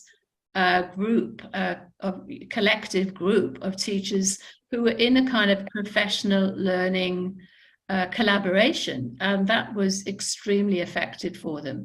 So I do think there's a lot to be gained from somehow working with others, whether it's on your own topic and then sharing your ideas and giving each other information about what you're doing, or working on the same topic but looking at it in a different way. Thank you. Thank you, Prof. Thank you. Awesome. All right. Will you please, Prof, go? Yes. I'll also like to agree totally with what Prof. Andrews was saying, but I also like to add on the other side that when you start off, say like, for example, you have an idea collaborating online using Moodle, for example, and using Moodle to develop speaking skills, for example, and somebody else take up the idea as well. Now, you can start off with the same strategy, right? Same problem, same case, and using the strategy, and somehow other two different parties may come up with different findings and different results, you know? So that's one way of looking at it, right? Okay, excellent, awesome. All right. So studios inform me that Mike. Oh, right. There is still another question. I think it's the last. Okay, I think it is the last question. It comes from Dela Siti Maulida, State Jakarta University from Indonesia. All right. It goes to Prof. N. And the question is, it is believed that CAR is not recommended because it's only can be applied in the class where the research is taken. It can be applied for other classroom. What do you think about this? Time is yours, Prof. I'm laughing because it's a bit related to the previous question I answered about experimental and action research. And it's a way of thinking about research which says it has to be generalizable. You know, we have to do research. It's a long-lasting ideology about research. We have to do research which is generalizable to other contexts. And this is not the only way of doing research. You know, it's not possible in action research to do generalizable research because it's highly context specific. It takes place in a certain classroom, in a certain school, with certain kinds of students, certain kinds of teachers, certain kinds of curriculum, certain kinds of social and cultural context behind it. So it's not going to be easily replicated in other places. But I'm less concerned about generalization and saying we shouldn't bother with action research because you can't generalize it, because I think what action research can provide is not generalization, but illustration. And the illustration can be extremely important for other teachers because it can give you insights and options on ways to do things differently or better in your classroom about a particular kind of challenge or dilemma that you have. So, you know, we've already seen that in the presentations that are going to follow today, we've got research on writing. Now, lots of teachers are interested in how you teach writing more effectively or how you do assessment more effectively. That is really, really helpful for other teachers to read your research because maybe it will give them ideas about how these issues could be tackled more effectively. So I would say, stop worrying about generalization and, you know, value expectations around illustration and reflection. So that'll be much more helpful in the long run, I think, to sharing our practices. And I'd really like to end by acknowledging what Mr. Sentia said earlier on, that in action research, the teacher is the heart of the matter. It's if we don't have teachers who are reflective, who are looking at their classrooms in this way with a research mindset, we're not in the end going to improve the quality of teaching. So teachers are where it's at, and that's really important, I think, that we promote action research. Thank you. Awesome. Thank you, Prof. All right. I think that will be the last questions. And ladies and gentlemen, I'm afraid we finally come to the end of this webinar. I will inform you the highlight of the webinar. I believe that every one of you has your own highlight understanding from the webinar, but please allow me to give some highlight from each of the speaker. So from Prof. Ann, as the aim of action research is to identify problems in order to bring out solution. There are opportunities and challenges for educators and researchers to apply and explore classroom action research. But classroom action research as an important part of teaching, therefore, there must be encouragement and motivation to practice and reflect it in your own context, carries as a solution for your daily needs in your classroom. And my highlight from Prof. Go, I'm sorry, the rain comes here is very heavy. Can you hear me? Yes, we can hear you. Yes, thank you. Thank you, Prof. And what I have is classroom action research is relevant to any need of supporting professional teaching development services. There are models and techniques of or process to the classroom action research as continuous professional teaching development, or CPD. There are purposes of CPD that I like very much. I want to emphasize this. CPD is aligned practice with policies. CPD to improve learning outcomes. CPD raise prestige. The benefits of CAR when it collaborated to combine, to apply in CAR to language teachers are to improve students' learning. There is empowerment, change and improvement, self-efficacy, self-esteem, collegiality, and recognition and status. I would like to thank you very much, the keynote speakers for today, Professor Ann and Prof. Go, for the informative presentation and interesting explanation that you have presented to all of us. For me, this is very interesting and it helped me very much to develop my understanding to serve my students in my university. I thank you very much for the participation, the teachers, lecturers. Thank you very much for the board of SEAQIL in language SEAQIL, the committee, the studio, Ibu Esra Siagian, Bapak Wisbah, and I am mengungkap mangapun sincerely apologize if I made any mistakes in moderating this webinar. Again, thank you very much. Wassalamualaikum warahmatullahi wabarakatuh. Salam sejahtera, shalom, Om Swastiastu, Namo Buddhaya, salam kebajikan, may God bless us. Now, the webinar, back to Ibu Ardel. Ibu Ardel, time is yours. Thank you very much. Thank you very much, Mr. Mungkap. Ladies and gentlemen, let us give a big round of virtual applause for our keynote speakers for the insightful and inspirative materials. And not to forget to our moderator, Mr. Mungkap, who has chaired the fruitful and engaging session as well. So thank you very much. Okay, ladies and gentlemen, before we close the session, I would like to invite once again our keynote speakers and moderator to do a photo group.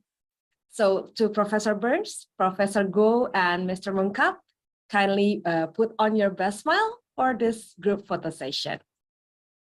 Okay, I can see you already. Now on my count, 1, 2, 3. Okay, thank you very much.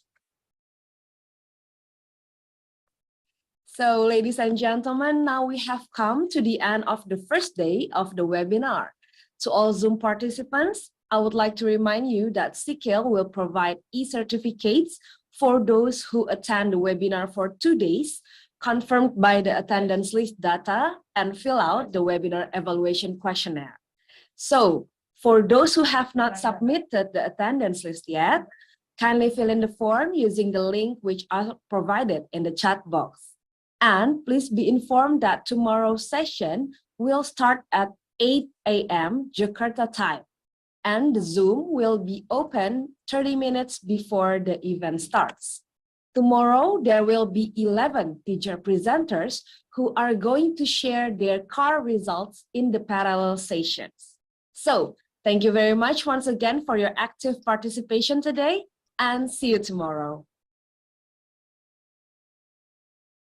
Bye-bye, thank you.